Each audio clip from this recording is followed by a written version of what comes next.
இந்த வாக்கு தத்தத்தின்படியே என்னுடைய வாழ்க்கையிலும் எல்லாருடைய வாழ்க்கையிலும் தேவன் புகழ்ச்சி, கீர்த்தி, மகிமையை செய்யக்கூடியவராக இருக்கிறார். ஹல்லேலூயா. உயர்மைக்கு சொன்ன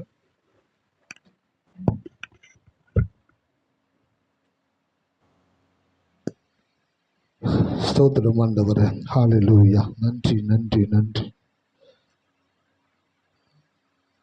நம்ம தொடர்ந்து பார்த்து வருகிற வார்த்தைக்குள்ளே கடந்து போகலாம். சங்கீதம் 103:5 ஒரு வாசிக்க கேட்போம். நன்மையினால் உன் வாயை திருப்தியாக்குகிறார், கழுகுக்கு சமானமாய் உன் வயது திரும்ப வாழ வயது போல் ஆகிறது. பாருங்க, இந்த 103ஆம் சங்கீதத்தில் ஃபர்ஸ்ட் 2 வசனங்களை ஆராதனை முடிஞ்சோன்னு என்ன பண்ணுறோங்க, சொல்கிறோமா இல்லைங்களா? ஆமாம், 2 வசனங்களை சொல்கிறோம். அது உணர்ந்து சொல்கிறோமான்னு கிடையாது, வேகமாக சொல்லிட்டு டக்கு டக்குன்னு முடிப்போம்னு சொல்லிட்டு சொல்லிடுறோம். அந்த 2 வசனங்களுடைய பிற்பகுதியில் தான் என்ன உபகாரங்கள் அப்படின்றது எழுதியிருக்கிறாரு. முதல் 2 வசனங்களை வாசிக்கிறோம் பாருங்க. என் ஆத்துமாவே கர்த்தரை ஸ்தோத்தரி, என் முழு உள்ளமே அவருடைய பரிசுத்த நாமத்தை ஸ்தோத்திரி. என் ஆத்துமாவே கர்த்தரை ஸ்தோத்திரி, அவர் செய்த சகல உபகாரங்களையும் மறந்துடாத. என்ன நினச்சிக்கிட்டே இருக்கணும் அப்படின்னு சொல்லிட்டு சொல்கிறாரு. அவர் உன் அக்கிரமங்களை எல்லாம் மன்னித்து, உன் நோய்களை எல்லாம் குணமாக்கி, உன் பிராணனை அழிவுக்கு விலக்கி மீட்டு, உன்னை கிருபையினாலும் இரக்கங்களினாலும் முடிசூட்டி, நன்மையினால் உன் வாயை திருப்தியாக்குகிறார். கழுகுக்கு சமானமாய் உன் வயது திரும்ப வாழ வயது போலாகிறது. இந்த 5 வசனங்களை வீட்டில் போயிட்டு எத்தனை முறை வாசிக்க முடியுமோ வாசிங்க. ஒவ்வொரு வார்த்தைகளையும் உணர்ந்து சொல்லுங்க. இந்த சொல்லப்பட்ட ஒவ்வொரு வார்த்தைகளின்படியும் உங்கள் வாழ்க்கையில் தேவன் நன்மைகளை செய்யக்கூடியவராக இருக்கிறார். ஹல்லேலூயா. ஆமாம், அந்த நோய்களை எல்லாம் குணமாக்கி, சில பேர் நினச்சிக்கிறாங்க இயேசு அப்படின்னாக்க சில நோய்களை மாத்திரம்தான் அவரால் குணமாக்க முடியும் அப்படின்னு. ஆனால் வேதம் சொல்லுகிறது, உன் நோய்களை எல்லாம் குணமாக்கி, எல்லாத்தையும் அவரால் மாற்றக்கூடிய, எல்லாவற்றையும் அவரால் குணமாக்கக்கூடிய ஆற்றல் படைத்தவராக நம்முடைய தேவன் இருக்கிறார். இந்த ஒரு நற்செய்தியை ஒரு மனுஷனுக்கு நம்ம போய் சேர்த்துட்டோம்னாக்க, இந்த உலகத்தில் குணமாக்க முடியாத பல மருந்துகள் கண்டுகூட பிடிக்க முடியாத வியாதிகளில் சிக்கியிருக்கிற மக்களுக்கு இந்த ஒரு வசனத்தை கொடுத்தா போதும், உன் நோய்களை எல்லாம் இயேசு குணமாக்கி இருக்கிறார் என்ற வார்த்தை அவனுக்கு சொல்லும் பொழுது, அவன் அதை நம்பும் பொழுது, அவனுடைய வியாதியிலிருந்து பரிபூர்ண விடுதலையை தேவன் கொடுக்கக்கூடியவராக இருக்கிறார். ஸோ இந்த 5 வசனங்கள் வீட்டில் போய் வாசிங்க. நம்ம இந்த 5ஆம் வசனத்தை தான் பார்க்க போகிறோம். நம்ம கழுகுக்கு சமானமாக இவன் வயது திரும்ப, ஆமாம், கழுகுக்கு சமானமாக நம்முடைய வயது திரும்ப வாழ வயது போல ஆக வேண்டும் என்று தேவன் விரும்புகிறார். பாருங்கள், வாழ்க்கையில் நம்ம என்ன விரும்புகிறோம் அப்படின்றத வச்சு லைஃப் கிடையாது, நம்மை குறித்து தேவன் என்ன விரும்புகிறார். அல்லேலூயா. ஆமாம், கடவுள் என்ன நினச்சிருக்கிறாரு, என்னை குறித்து கடவுள் என்ன நினச்சிருக்கிறாரு அப்படின்றத ஒரு மனுஷன் தெரிஞ்சுக்கிட்டான்னு வச்சுக்கோங்களேன், அவனுடைய எண்ணங்கள், ஆசைகள், அவனுடைய எதிர்பார்ப்புகளை அவன் கொஞ்சம் கொஞ்சமாக டியூன் பண்ணி மாற்றி கொள்ளுவான். அப்படி மாற்றி கொள்ளும் பொழுது தேவன் விரும்புகிற அனைத்தும் அவன் வாழ்க்கையில் அப்படியே நடக்கக்கூடியதாக இருக்கிறது. ஸோ கழுகுனுடைய தன்மையை குறித்து பார்த்துக்கிட்டே வந்தோம்.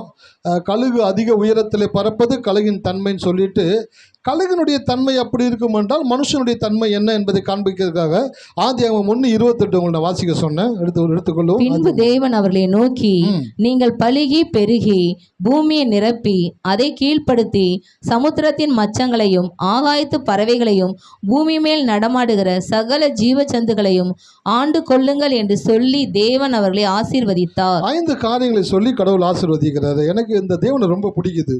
ஏன் அப்படின்னாக்கா, ஏதோ ஒரு வேகா இல்லை ஒரு குதப்பமாக ஆசீர்வாதமாக இருப்போ அப்படின்னு சொல்லி அனுப்பிச்சிருக்கலாம், சொன்னால் கூட தகும், சொல்கிறதுக்கான உரிமையும் அவருக்கு இருக்குது. ஆனால் இந்த தேவன் பாருங்களேன், ஒரு மனிதனை ஆசீர்வதிக்கும் பொழுது அதற்குரிய நேரத்தை எடுக்கிறார், அதற்குரிய வார்த்தைகளை தேர்ந்தெடுக்கிறார். அவனை எப்படி ஆசீர்வதிக்க வேண்டுமோ அப்படி தேவன் ஆசீர்வதிக்கிறார். அப்போ கடவுளே ஒரு மனிதனை ஆசீர்வதிக்கும் பொழுது சரியான வார்த்தைகளை தேர்ந்தெடுக்கிறாரு, அதற்கான நேரத்தை அவர் செலவிடுகிறாரு. செலவிட்டு தேர்ந்தெடுத்து அந்த மனிதனை அவர் ஆசீர்வதிக்கும் பொழுது எதை காட்டுகிறது என்றால், தேவன் அதை ஒரு கனமான ஒரு வேலையாய் கருதுகிறார். ஹல்லேலூயா. எத்தனை பேர் இருக்கீங்க?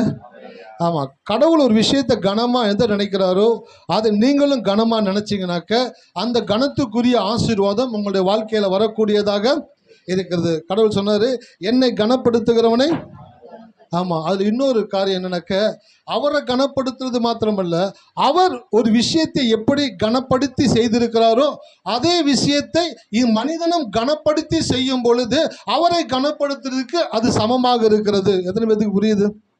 ஆமாம், என்னை கனப்படுத்துகிறவனே நான் கனப்படுத்துகிறேன் அவர் சொல்லும் பொழுது ரெண்டு விஷயங்கள் உள்ள இருக்குது. டைரக்டா அவரை கனப்படுத்துறது, உன் பொருளாலும் உன் விளைவின் எல்லா கர்த்தரை. இப்போ இது ஒரு ஃபார்மட், கர்த்தரை கனம் பண்றது. இன்னொரு ஃபார்மட் என்னன்னாக்க, கடவுள் ஒரு விஷயத்தை எப்படி செஞ்சிருக்கிறாரு அப்படின்றத பார்த்து கடவுள் செஞ்ச மாதிரியே அதை நாமளும் அணுகும் பொழுது அந்த தேவனை கனப்படுத்துகிறோம் என்ற அர்த்தம். அப்போ கனப்படுத்துகிறதுல ரெண்டு விதம். ரெண்டாவது விதத்தை இன்னைக்கு எடுத்துக்கொள்வோம். கடவுள் நேரம் எடுத்து வார்த்தையை தேர்ந்தெடுத்து ஒரு மனிதனை ஆசீர்வதிக்கிறார் என்றால் அதை ஒரு கனமான செயலாய் கருதுகிறார். இன்னைக்கு பெற்றோர் கூட இருக்கிறீங்க, உங்கள் பிள்ளைங்களை ஆசீர்வதிக்கும் பொழுது எத்தனை பேர் பிள்ளைங்களை ஆசீர்வதிக்கிறீங்க? ஹல்லேலூயா, ஆசீர்வதிக்கிறீங்களா? ஆமாம், பிள்ளைங்களை ஆசீர்வதிங்க. பிள்ளைங்களை ஆசீர்வதிக்கும் பொழுது நல்லா ஹாப்பியாக திருப்தியாக மனதார உங்கள் பிள்ளைங்களை பார்த்து நல்ல வார்த்தைகளை சொல்லுங்கள். ஏன் அப்படின்னாக்க, தேவன் எப்படியோ அவருடைய பிள்ளைகளும் அப்படியே. அவர் எப்படி வார்த்தையை தேர்ந்தெடுத்து சொல்லி ஆசீர்வதிக்கிறாரோ அப்படியே நீங்களும் நல்ல வார்த்தையை தேர்ந்தெடுத்து உங்கள் பிள்ளைகளை சொல்லி ஆசீர்வதிங்க. நீ ஞானத்தில் பெருகி இருப்ப, ஆரோக்கியத்தில் பெருகி இருப்ப, நீ படிக்கிற படிப்பில் வெற்றி உண்டாகும், நீ நல்ல ஒரு பிள்ளையாக வளர்ந்து வருவ அப்படின்னு சொல்லி நல்ல காரியங்களை சொல்லி பிள்ளைகளை ஆசீர்வதிக்கும் பொழுது அதை தேவன் பார்க்கிறார். தேவன் பார்த்து எப்படி அவர் சந்தோஷப்படுறாருனாக்க, என்னை போலவே என் பிள்ளை அவனுடைய பிள்ளையை ஆசீர்வதிக்கிறபடினாலே என்ன ஆசீர்வதிச்சாங்களோ அந்த ஆசீர்வாதம் அப்படியே வந்து தங்குவதாக. ஹல்லேலூயா. ஆமாம், யாக்கோபு தன் பிள்ளைங்களை எப்படி ஆசீர்வதிக்கிறாரு? ஆதியாகமத்தில் எடுத்து வாசிச்சு பாருங்க. ஈசாக்கு தன் பிள்ளைங்களை ஆசீர்வதிக்கிறாரு. அதெல்லாம் யோசிச்சு பார்க்குறேன். என்ன ஒரு ஆசீர்வாதம் மேலே அப்பா வாயிலேருந்து வர்ற வார்த்தைக்கு அவ்வளோ பெரிய ஒரு கிரேஸ் கொடுத்துருக்கிறீங்க, கிரேடு கொடுத்துருக்கீங்க என்ன அப்படின்னு சொல்லி பார்க்கும் பொழுது, இல்லைடா அவன் ஆசீர்வதிக்கிறான்னு கிடையாது, அவன் என்னை போல் ஆசீர்வதிக்கிறபடினால தான் அந்த ஆசீர்வாதம் வேலை செய்யக்கூடியதாக இருக்கிறது. ஹல்லேலூயா. நோவா தன் பிள்ளைகள் என்ன பண்ணாருங்க? ஒரே ஒருத்தர் மட்டும் என்ன பண்ணாருங்க? யாரை சபிச்சாரு? காம் சந்ததியை சபிக்கிறார். சபிக்கும் பொழுது கடவுள் பார்த்துருக்கிறார், என்னப்பா ஏதோ தெரியாமல் பண்ணிட்டான், அதுக்காக நீ இப்படி சபிக்கலாமா, அப்படி பேசலாமான்னு சொல்லலாம். இயேசு கிறிஸ்து வருகிற வரைக்கும் அந்த சாபம் தொடர்ந்து கொண்டே வந்தது. கானானிய ஸ்திரீ வந்து இயேசு கிட்ட தன் பிள்ளைக்காய் ஜெபிக்கிறாள், என் பிள்ளையை சுகமாக்கணும். அப்போ சொல்கிறாரு, பிள்ளைகளின் அப்பங்கள் எடுத்து நாய்க்குட்டிகளுக்கு போடுகிறது நல்லதல்ல. எது வரைக்கும் தொடர்ந்து வருது பாருங்க. அப்போ நீங்கள் உங்கள் பிள்ளைகளை ஆசீர்வதிக்கும் பொழுது அந்த ஆசீர்வாதத்தை தேவன் அப்படியே அங்கீகரிக்கிறார். நீங்கள் உங்கள் பிள்ளைகளை சபிக்கும் பொழுது அப்படியே அந்த சாபம் உங்கள் பிள்ளைகள் மேலே என்ன ஆகுதுங்க? வந்து நிற்குது. இன்னைக்கு நிறைய பேர் தங்களுடைய பிள்ளைகள் நல்லா இல்லாமல் இருக்கிறதுக்கான காரணம் என்னன்னு கேட்டால், இல்லையா அவன் ஒரு சரியான தண்ணி வண்டியா, அவன் சரியாக வேலைக்கு போக மாட்டான்யா, அவனுக்கு சம்பாரிச்சாலும் சேமிக்க தெரியாதியா, அவன் உருப்பிட மாட்டாயா, அவன் நல்லா இருக்க மாட்டாயா, அவன் இருக்கிற மாதிரி தான் அப்படியே இருப்பாயா அப்படின்னு சொல்லும் பொழுதே உத்து கவனிச்சா தெரிஞ்சு போச்சு. இவங்க பெற்றோர் பல வருஷங்களாக அந்த பையன் சின்ன பையனை இருக்கும் போதிலிருந்தே அவனை தேவையில்லாத நெகட்டிவான அவிவிசுவாசமான வார்த்தைகளை, சாபத்துக்குரிய வார்த்தைகளை சொல்லி சொல்லி சொல்லி சொல்லி சொல்லி சொல்லி அந்த பையன் எப்படி நல்ல பையனாக இருந்தவன் இவங்க சொன்ன வார்த்தையினாலே கெட்டு போனான். இப்போ இந்த பையன் இந்த மாதிரி இருக்கிறாயா, இவனுக்காக செபம் பண்ணுங்கய்யா. 100ல் போகிற வண்டியை டக்குன்னு திருப்ப முடியுமா? ஆமாம், வேகமாக சைக்கிளில் போகிறீங்க, ஒரு சந்தை விட்டுட்டீங்க, இந்த சந்தையில் தான் போகணும், உடனே ஒடிப்பீங்களா? ஹேண்ட்பேரை தூக்கி போட்டு போயிடும். அதே மாதிரி பல வருஷங்களாக சொல்லி சாபத்தை சொல்லி ஒருத்தன் அப்படியே செட்டில் ஆகி சாபத்தில் வாழ்ந்துக்கிட்டு இருக்கான். இப்போ அவனை அந்த சாபத்திலேருந்து வெளியில் கொண்டு வரணும் அப்படின்னாக்க நீங்கள் எவ்வளவா சொன்னீங்களோ அதை காட்டிலும் அதிகமாக தேவனுடைய வார்த்தையை சொல்லிக்கொண்டே இருக்க வேண்டும். ஆண்டவரே, நான் சொன்ன வார்த்தைகள் எல்லாம் இயேசுவின் நாமத்தினாலே கேன்சல் ஆவதாக. என் பையன் ரொம்ப நல்ல பையனாக இருப்பான், நல்ல மகளாக இருப்பான், நல்ல மகனாக இருப்பான், நல்ல பிள்ளைகளாக இருப்பாங்க, இவங்க எல்லாம் நல்லா இருப்பாங்க, என் வீட்டுக்கார் நல்லா இருப்பார், என் வீட்டுக்கார் நான் ஆசீர்வதிக்கிறேன் அப்படின்ட்டு அதிகமாக ஓவர்லோடு பண்ணணும். அல்லேலூயா. இருக்கீங்களா? ஆமாம், லோட் பண்ணதுக்கு மேலே ஓவர்லோட் பண்ணேன்னு தான் வெயிட் அதிகமாக மாறும். அப்போ நான் சொல்கிறேன், உங்கள் வாயிலிருந்து வரக்கூடிய வார்த்தைகளை தேவன் கனப்படுத்தக்கூடியவராக இருக்கிறார். ஆகையினால தான் உங்கள் பிள்ளைகளை ஆசீர்வதிங்கன்னு சொல்கிறோம். எப்படி ஆசீர்வதிக்கணும், கடவுள் எப்படி ஆசீர்வதிச்சிருக்கான்னு பாருங்கள். 1:28 போட்டிருக்குது, அவர்களை நோக்கி நீங்கள் பலுகி பெருகி நிரப்பி கீழ்ப்படுத்தி ஆண்டு கொள்ளுங்கள் என்று சொல்லி தேவன் அவர்களை ஆசீர்வதித்தார். அதுதான் மனுஷனுடைய தன்மை. மனிதன் எல்லாவற்றையும் ஆண்டு கொள்ள வேண்டும் என்று தேவன் விரும்புகிறார். உங்க வாழ்க்கையில நான் சொல்றேன், உங்க வாழ்க்கையில் இருக்கிற எல்லாவற்றையும் நீங்கள் ஆளக்கூடியவர்களாக தான் தேவன் உங்களை ஆசீர்வதித்திருக்கிறார் என்பதை முதலாவது நம்புங்க. ஹல்லேலூயா. முதல்ல என்ன நம்பணும்? நான் நல்லா இருப்பேன்றதை முதல்ல நம்பணும். நீங்கள் நல்லா இருப்பேன்றதை நம்பினீங்கன்னா தான் அடுத்து வேத வசனத்தை படிக்கும் பொழுது அந்த வேத வசனம் உங்கள் வாழ்க்கையில் என்னத்தை கொண்டு வரணுமோ அந்த ஆசீர்வாதத்தை உங்கள் வாழ்க்கையில் கொண்டு வரக்கூடியதாக இருக்கிறது. ஸோ அந்த ஆதியாகமம் 1:28 பழுகி அப்படின்னாக்கா ஃப்ரூட்ஃபுல் அப்படின்ற அந்த வார்த்தையை நான் பேசி முடிச்சுட்டேன். ரெண்டாவது வார்த்தை எதை பார்த்துக்கிட்டு இருக்கோம்? பெருகி, மல்டிப்ளை. இந்த மல்டிப்ளைன்ற வார்த்தை கிறிஸ்தவர்களுக்கு மாத்திரமே சொந்தமான வார்த்தை. அல்லேலூயா. ஆமாம், சில வார்த்தைகள்லாம் உலகத்தில் இருக்குது, அது எல்லாருக்கும் சொந்தமான வார்த்தைகள். ஆனால் சில வார்த்தைகள் மாத்திரம் கிறிஸ்தவர்களுக்காகவே, தேவ பிள்ளைகளுக்காகவே தேவன் ப்ரிஃபராக எழுதி கொடுத்திருக்கிறாரு. அந்த வார்த்தைகளை கிறிஸ்தவர்கள் நம்பி விசுவாசிக்கும் பொழுது அந்த வார்த்தைகள் அவர்களுக்கு வேலை செய்யக்கூடியதாக இருக்கிறது. அப்போ பெருகி அப்படின்னாக்கா மல்டிப்ளை. எதுல மல்டிப்ளை ஆகிருக்கணும்? ஆசீர்வாதங்களில் மாத்திரம் மல்டிப்ளை ஆகிருக்கிறது கிடையாது. ஆசீர்வாதத்தில் மாத்திரம் பெருகி இருப்பது சாபம், அனைத்திலும் பெருகி இருப்பதே ஆசீர்வாதம். எத்தனை பேருக்கு வார்த்தை புரியுது? ஆசீர்வாதத்தில் மாத்திரம் பெருகி இருப்பது சாபம், அனைத்திலும் பெருகி இருப்பதே ஆசீர்வாதம். அப்போ ஆசீர்வாதம்ன்ற வார்த்தைனாக்க வெறும் பணம் மட்டும் மூட்டை மூட்டையாக சேர்த்து வீட்டில் வச்சுக்கிறது கிடையாது. நல்ல இடம் வாங்க, வீடு கட்ட, அதை பண்ண, இதை பண்ண. பணம் இருக்கியா, ஆசீர்வாதம் இருக்கிறையா, அது சாபம். சுகபோகமாய் வாழ்கிறவள், எவ்வளோ வேம சொல்றாங்க, சுகபோகமாய் வாழ்கிறவள் உயிரோடு செத்தவள் என்று சொல்லுது. ஐஸ்வர்யத்தில் திளைத்து இருக்கிறவன் தேவனுக்குள்ளாக கொஞ்சம் கூட தேவனை குறித்து சிந்திக்க முடியாதவனாக இருக்கிறான். அப்போ ஆசீர்வாதம்னாக்க அனைத்திலும் நீங்கள் பெருகி இருப்பது தான் ஆசீர்வாதம். அனைத்திலும் பெருகி இருப்பதுனா என்ன? எந்தெந்த விஷயத்தில் பெருகி இருக்கணும்? சார், இப்போ நான் வாழ்க்கையில் சுகம் இல்லை சார், நான் சுகத்தில் பெருகி இருக்கிறது ஒரு விதமான ஆசீர்வாதம். இல்லை சார், எனக்கு ஞானம் இல்லை சார், படிக்கிற படிப்பில் என்னால் கான்சன்ட்ரேஷன் பண்ண முடியல, நல்லா படிக்க முடியல. அப்போ தேவனிடத்தில் கேட்கும்பொழுது தேவன் ஞானத்தை கொடுப்பா. அந்த ஞானத்தில் பெருகிறீங்க பார்த்தீங்களா, அது ஒரு ஆசீர்வாதம். இரண்டாவது, பிள்ளைங்க இருக்கீங்களா, பிள்ளைங்க பெற்றோர்களுக்கு கீழ்ப்படுகிறாங்க பார்த்தீங்களா, கீழ்ப்படுகிறதுல பிள்ளைங்க பெருகணும்னு தேவன் விரும்புகிறார். ஹல்லேலூயா. எத்தனை பேர் கவனிக்கிறீங்க? ஆமாம், பிள்ளைங்க பெற்றோருக்கு கீழ்ப்படுகிறதுல பெருகக்கூடியவங்களா இருக்கணும்.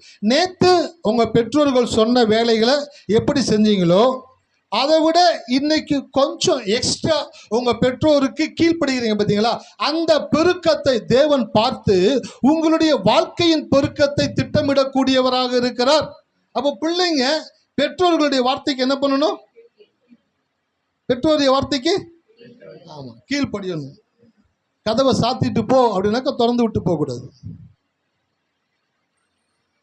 அடுப்பில் தண்ணி வச்சிருக்கிறேன், கொஞ்சம் சிம்மில் வச்சுட்டு போ அப்படின்னாக்கா அடுப்பை ஆஃப் பண்ணிட்டு போக கூடாது. அப்போ பெற்றோர் என்ன சொல்கிறாங்களோ அதை கவனிக்கணும். ஏன் கவனிக்கணும்? பெற்றோர்கள் தேவனுடைய வார்த்தையை தேவன் சொன்னால் எப்படி வேலை பார்க்குமோ அப்படியே பெற்றோர்கள் சொல்லுகிற வார்த்தையையும் வேலை பார்க்கும்படியாக தான் தேவன் டிசைன் பண்ணியிருக்கிறாரு. எத்தனை பசங்களுக்கு புரியுது? எத்தனை பசங்களுக்கு புரியுது? கடவுளுடைய வார்த்தை மாத்திரம் கிடையாது, பெற்றோர் சொல்லுகிற வார்த்தைக்கு நீங்கள் எப்படி கீழ்ப்படுகிறீங்களோ அப்படி உங்கள் வாழ்க்கையினுடைய ஆசீர்வாதங்களை தேவன் டிசைன் பண்ணக்கூடியவரா இருக்கிறார். அப்போ பெற்றோர்கள் சொல்லும் பொழுது அவங்க என்ன சொல்கிறாங்களோ அந்த வார்த்தைகளை கேட்டு அந்த வார்த்தைக்கு கீழ்ப்படுறீங்களா, அதில் ஒரு பெருக்கம் இருக்கணும். என்ன பெருக்கம் இருக்கணும்? கழுதை தேஞ்சு கட்டரமாக போயிடக்கூடாது. நேற்றுலாம் நல்லா கேட்டுட்டு இருந்துச்சேன் என் பிள்ளை சொன்னதெல்லாம், இன்னைக்கு காலையிலேருந்து என்னன்னு தெரில, என்ன மூடாச்சுன்னு தெரில, சொன்னால் ஒன்றுமே செய்ய மாட்டேங்குது, எடுத்து வச்சுட்டு போனால் போக மாட்டேங்குது, பைபிள் படினா படிக்க மாட்டேங்குது, ஜெபம் பண்ணுனா பண்ண மாட்டேங்குது, ஆலயத்துக்கு வானா வர மாட்டேங்குது. அந்த மாதிரி காரணம் இருக்கக்கூடாது.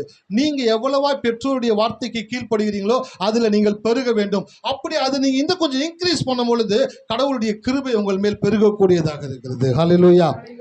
அதான் அப்போஸ்தலர் பவுல் எழுதுறாரு, பிள்ளைகளே உங்கள் பெற்றோருக்கு கர்த்தருக்கு கீழ்ப்படுகிறது போல உங்கள் பெற்றோருக்கும் கீழ்ப்படுங்க. ஏன் சார், கடவுளுக்கு கீழ்ப்படுகிறத மாதிரி பெற்றோர் கீழ்ப்படியணுமா? உங்கள் பெற்றோருடைய வாயிலிருந்து வரக்கூடிய வார்த்தைகள் கடவுள் சொன்னால் எப்படி நடக்குமோ அவங்க சொன்னாலும் நடக்கும். ஹல்லேலூயா. அதான் வேதத்தை படிக்கணும். ஆதியாகமத்தில் படித்து பாருங்க. ஈசாக்கு அவங்களுடைய பசங்களை என்ன பண்ணுறாரு? ஆமாம், ஏசா நினச்சி யார் ஆசீர்வதிச்சிடாரு? ஆமாம், திருப்பி ஏசா என்ன பண்ணுறான்? அழுகிறான். எதுக்கு அழுகிறான்? அப்பா லேண்டு டாக்குமெண்ட்லாம் கையில் வச்சுருந்தாரு, நவுட்டிட்டு போயிட்டான் சார். ஒரு இடம் கூட இல்லை சார், 1/4 கிரவுண்ட் இடம் கூட விடல சார். மொத்த டாக்குமெண்ட் எடுத்துகிட்டு போயிருக்கான் சார். அதுக்கு அழுதான், வார்த்தைக்கு அழுதான் சார். பா, ஒரு ஆசீர்வாதம் மாத்திரம் அவன் இடத்துல உண்டு, வேற ஆசீர்வாதம் உன் இடத்துல இல்லையா என்று சொல்லி தேம்பி தேம்பி அழுகிறான். அவன் அழுகிறத பார்த்து அவங்க அப்பாவுக்கு மனசு ரொம்ப கஷ்டமாயிடுச்சு. சே, இவன் நினைச்சுதான் அவனை எல்லாத்தையும் ஆசீர்வதிச்சிட்டோம், மிச்சம் இருக்கிற காரியங்களையாச்சும் இவன் மேல ஆசீர்வதிப்போம்னு சொல்லி அவனை ஆசீர்வதிக்கிறார். அவர் என்ன சொன்னாரோ இத்தனை 1000 வருஷங்களாக அந்த வாக்குத்தத்தம் வேலை பார்த்து கொண்டே இருக்கிறது. ஹல்லேலூயா. அப்போ நான் உங்களுக்கு சொல்கிறேன், சின்ன பிள்ளைங்க வளர்ந்து வர்றீங்க, ஆலயத்துக்கு வருகிறீங்க, உங்கள் பெற்றோருடைய வார்த்தைக்கு கீழ்ப்படிங்க. உங்கள் பெற்றோர் சொல்லும் பொழுது ஓகேன்னு சொல்லி அந்த காரியங்களை செய்யுங்க.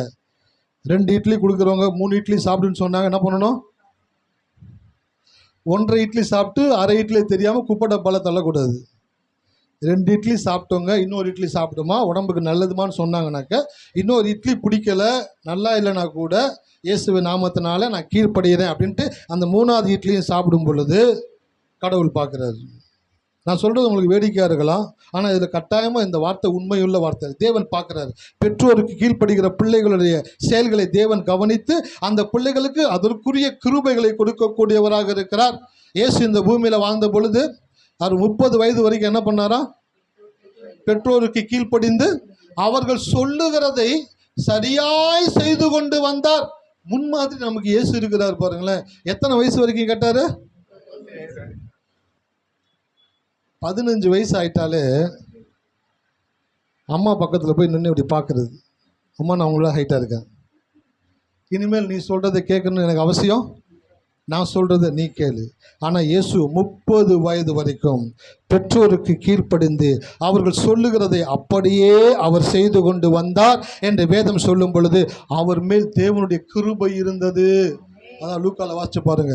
இயேசுவானவர் ஞானத்திலும் வளர்த்தியிலும் தேவ கிருபையிலும் மனுஷ தயவிலும் அதிகமாய் விருத்தி அடைந்தார். உங்கள் வாழ்க்கையில் நீங்கள் நல்லா படிக்கணுமா, உங்கள் எதிர்காலம் நல்லா இருக்கணுமா, நீங்கள் வாழ்க்கையில் பெரிய ஆட்களாக மாறணுமா, உங்கள் ஆசை எல்லாம் உங்கள் கனவெல்லாம் நிறைவேறணுமா, உங்கள் பெற்றோர்கள் சொல்கிற வார்த்தைக்கு நேற்றை விட இன்றைக்கி அதிகமாக கீழ்ப்படிங்க, நாளைக்கு இன்னும் அதிகமாக கீழ்ப்படிங்க. ஹல்லேலூயா. அதுதான் சார் பெருக்கம். அந்த பெருக்கத்தில் தான் தேவன் தன்னுடைய ஆசீர்வாதத்தை இன்பில்ட் பண்ணி வைத்திருக்கிறார். ஸோ பிள்ளைங்க பெற்றோருடைய வார்த்தைக்கு கீழ்ப்படிந்து அதில் என்ன பண்ணணும்? பெருகணும், மல்டிப்ளை ஆகணும். உங்களால் மல்டிப்ளை ஆக முடியும். ஹல்லேலூயா. எல்லாரும் சொல்லுங்கள், என்னால் மல்டிப்ளை ஆக முடியும். அப்படிப்பட்ட ஒரு ஆசீர்வாதத்தை கடவுள் என் மேலே வைத்திருக்கிறாரு. ஆமேன். ஸோ உங்களால் கீழ்ப்படிய முடியும், உங்கள் பெற்றோருடைய வார்த்தை கீழ்ப்படிய முடியும். ஸோ பிள்ளைங்க பெற்றோருடைய வார்த்தைக்கு கீழ்ப்படுகிறீங்க. இப்போது கணவன் மனைவியினுடைய வார்த்தைக்கு, மனைவி கணவருடைய வார்த்தைக்கு பாருங்க. சில பேர் என்ன நினைக்கிறானாக்க, ஆசீர்வாதம் அப்படின்னாக்க, ஐயா அப்படி இல்லையா, நான் ஒரு 2 நாள் உபவாசம் போட்டேயா, ஒரு நாள் ஃபுல்லாக அறிக்கை பண்ணேன், சோத்திரம் கர்த்தர் ஆசீர்வதிப்பார்னு சொன்னையா, என்னை கர்த்தர் ஆசீர்வதிக்கலையா? ஆசீர்வதிக்க மாட்டார். ஒரு பையன் எக்ஸாம் ஹாலுக்கு போனானா, எத்தனை பேர் கவனிக்கிறீங்க? ஆமாம், ஒரு பையன் எக்ஸாம் ஹாலுக்கு போனானா, நல்லா படிக்கிற பையன். கொஸ்டின் பேப்பரை பார்த்தான், எல்லா கொஸ்டினுக்கும் ஆன்சர் தெரியுது. ரொம்ப மகிழ்ச்சி ஆயிடுச்சு. என்ன பண்ணுறா, பேப்பர் எடுத்து வச்சான், கடன்னு எல்லா கேள்விக்கும் பதில் எழுதிட்டான், கொடுத்துட்டான். அவனுக்கு தெரியும் நம்ம தான் ஃபஸ்ட்டு மார்க்கு சென்டம் அப்படின்னு சொல்லிட்டு கொடுத்தா அவன் ஃபெயிலு. ரீவேல்யூவேஷன் போயிட்டான். அப்பா சொன்னப்பா ரீவேல்யூவேஷன் எடுப்பா, சென்டம் நான் தான் ஃபஸ்ட்டு வரணும், ஏதோ தப்பு நடந்திருக்குப்பா, பேப்பரை மாற்றிருக்கானுங்க, நீ போட்டுப்பா ரீவேல்யூவேஷன். போட்டாங்க. ரீவேல்யூவேஷன் போட்ட பிற்பாடு எடுத்து அந்த பேப்பர் எடுத்து பார்த்தா எல்லா பேப்பர்லையும் வாத்தியார் அடிச்சு 0 படிச்சுக்கிறாரு. பார்க்குறவங்களுக்கு எல்லாம் காண்டாயிடுச்சு. என்ன இப்படி ஒரு வாத்தியார் இருப்பாரா, எல்லாத்தையுமே அடிச்சு ஒரு மார்க் 1/2 மார்க் போட்டு பாஸ் ஆகிருப்பானே. என்னன்னு பார்த்தாக்க எக்ஸாமில் எழுதும் பொழுது மார்ஜின் ஒன்று போடுவாங்க, கேள்விப்பட்டிருக்கீங்களா? மேலே ஒரு கோடு, சைடில் ஒரு கோடு. இந்த மார்ஜின் கோடு எதுக்குன்னா, இந்த பக்கமும் வரக்கூடாது, அதுக்கு மேலேயும் எழுதக்கூடாது, இந்த கண்டென்ட்டுக்குள்ளே மட்டும்தான் எழுதணும். இது வந்து ஒரு பிரின்சிபிள், இது வந்து ஒரு கோட்பாடு. இந்த கோட்பாடு இந்த பையன் என்ன பண்ணிட்டானாக்கா, எழுதும் பொழுது மறந்து கடன்னு எழுத ஆரம்பிச்சிட்டான், ஃபுல்லாக எழுதி கொடுத்துட்டான். அந்த மார்ஜின் கோடு போடாதனால அந்த பையன் கரெக்டாக எழுதியிருந்தா கூட மார்க்கு போடலை, ஃபெயில் ஆக்கி விட்டுட்டாங்க.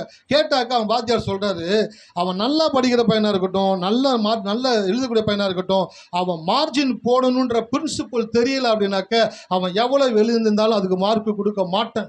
கேஸே ஓடிக்கிட்டு இருக்குது.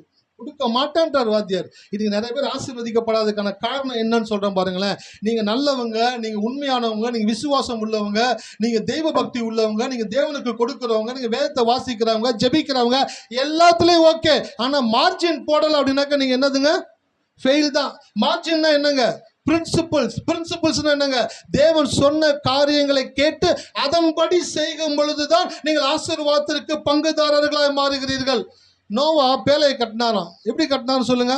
கடவுள் ஒரு சைஸ் கொடுத்தாரு, அவர் ஒரு சைஸ்ல கட்டினாரா? வசனம் போட்டிருக்கு, தேவன் சொன்னபடி எல்லாம் மோசே அதை செய்து முடித்தான். அப்படின்னாக்கா என்ன அர்த்தம்னாக்கா பிசுரே இல்லை. கடவுள் என்ன சொன்னாரோ அதே மெஷர்மெண்ட் அதே அளவில் அவன் செஞ்சு முடிக்கும் பொழுதுதான் அந்த வயலை கம்ப்ளீட் ஆச்சு. அவன் மேல் ஆசீர்வாதம் கடந்து வந்தது. மோசே ஆசாரிப்பு கூடாரத்தை கட்டினாராம். எப்படி கட்டினாரு? ஐயா கடவுள் இந்த மாதிரி சைஸ் கொடுத்துக்கிறாரியா, கொஞ்சம் துணி கம்மியாக இருக்குது, பரவாயில்லடா கொஞ்சம் அட்ஜஸ்ட் பண்ணிக்கலாம் விடு, அந்த கார்னர் தானே கொஞ்சம் அட்ஜஸ்ட் பண்ணிக்கலாம் விடு, துணியை தூக்கி போட்டு வேறு துணி எடுத்துட்டு வாடா. கடவுள் என்ன சொன்னாரோ அதில் ஒன்று கூட மிஸ் ஆகக்கூடாது. அவர் சொன்ன மாதிரி இருக்கணும். அதுதான் பிரின்சிபல். அந்த பிரின்சிபலை போட்டால் மட்டும்தான் ஆசீர்வாதம் வேலை செய்யக்கூடியதாக. சாலமோன் தேவாலயத்தை கட்டினாரு. எப்படி கட்டினாரு? கடவுள் எப்படி எல்லாம் கட்டணுன்ற அந்த வரைமுறை கொடுத்திருந்தாரோ அந்த வரைமுறைப்படி எல்லாம் கட்டி முடித்தார். அப்பதான் ஆசீர்வாதம் வேலை செய்யும்.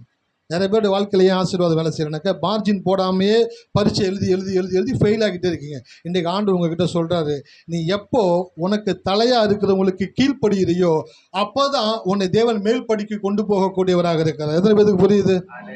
ஆமாம், எத்தனை பேருக்கு புரியுது நான் சொல்றது? ஆமாம், பிள்ளைங்க பெற்றோருக்கு கீழ்ப்படியணும்.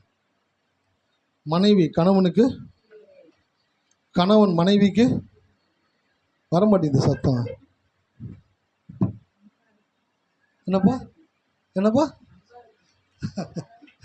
கீழ்ப்படுகிறது அப்படின்னாக்கா அப்படி இல்லை சிஸ்டர், சொல்றதெல்லாம் செய்யறது கிடையாது.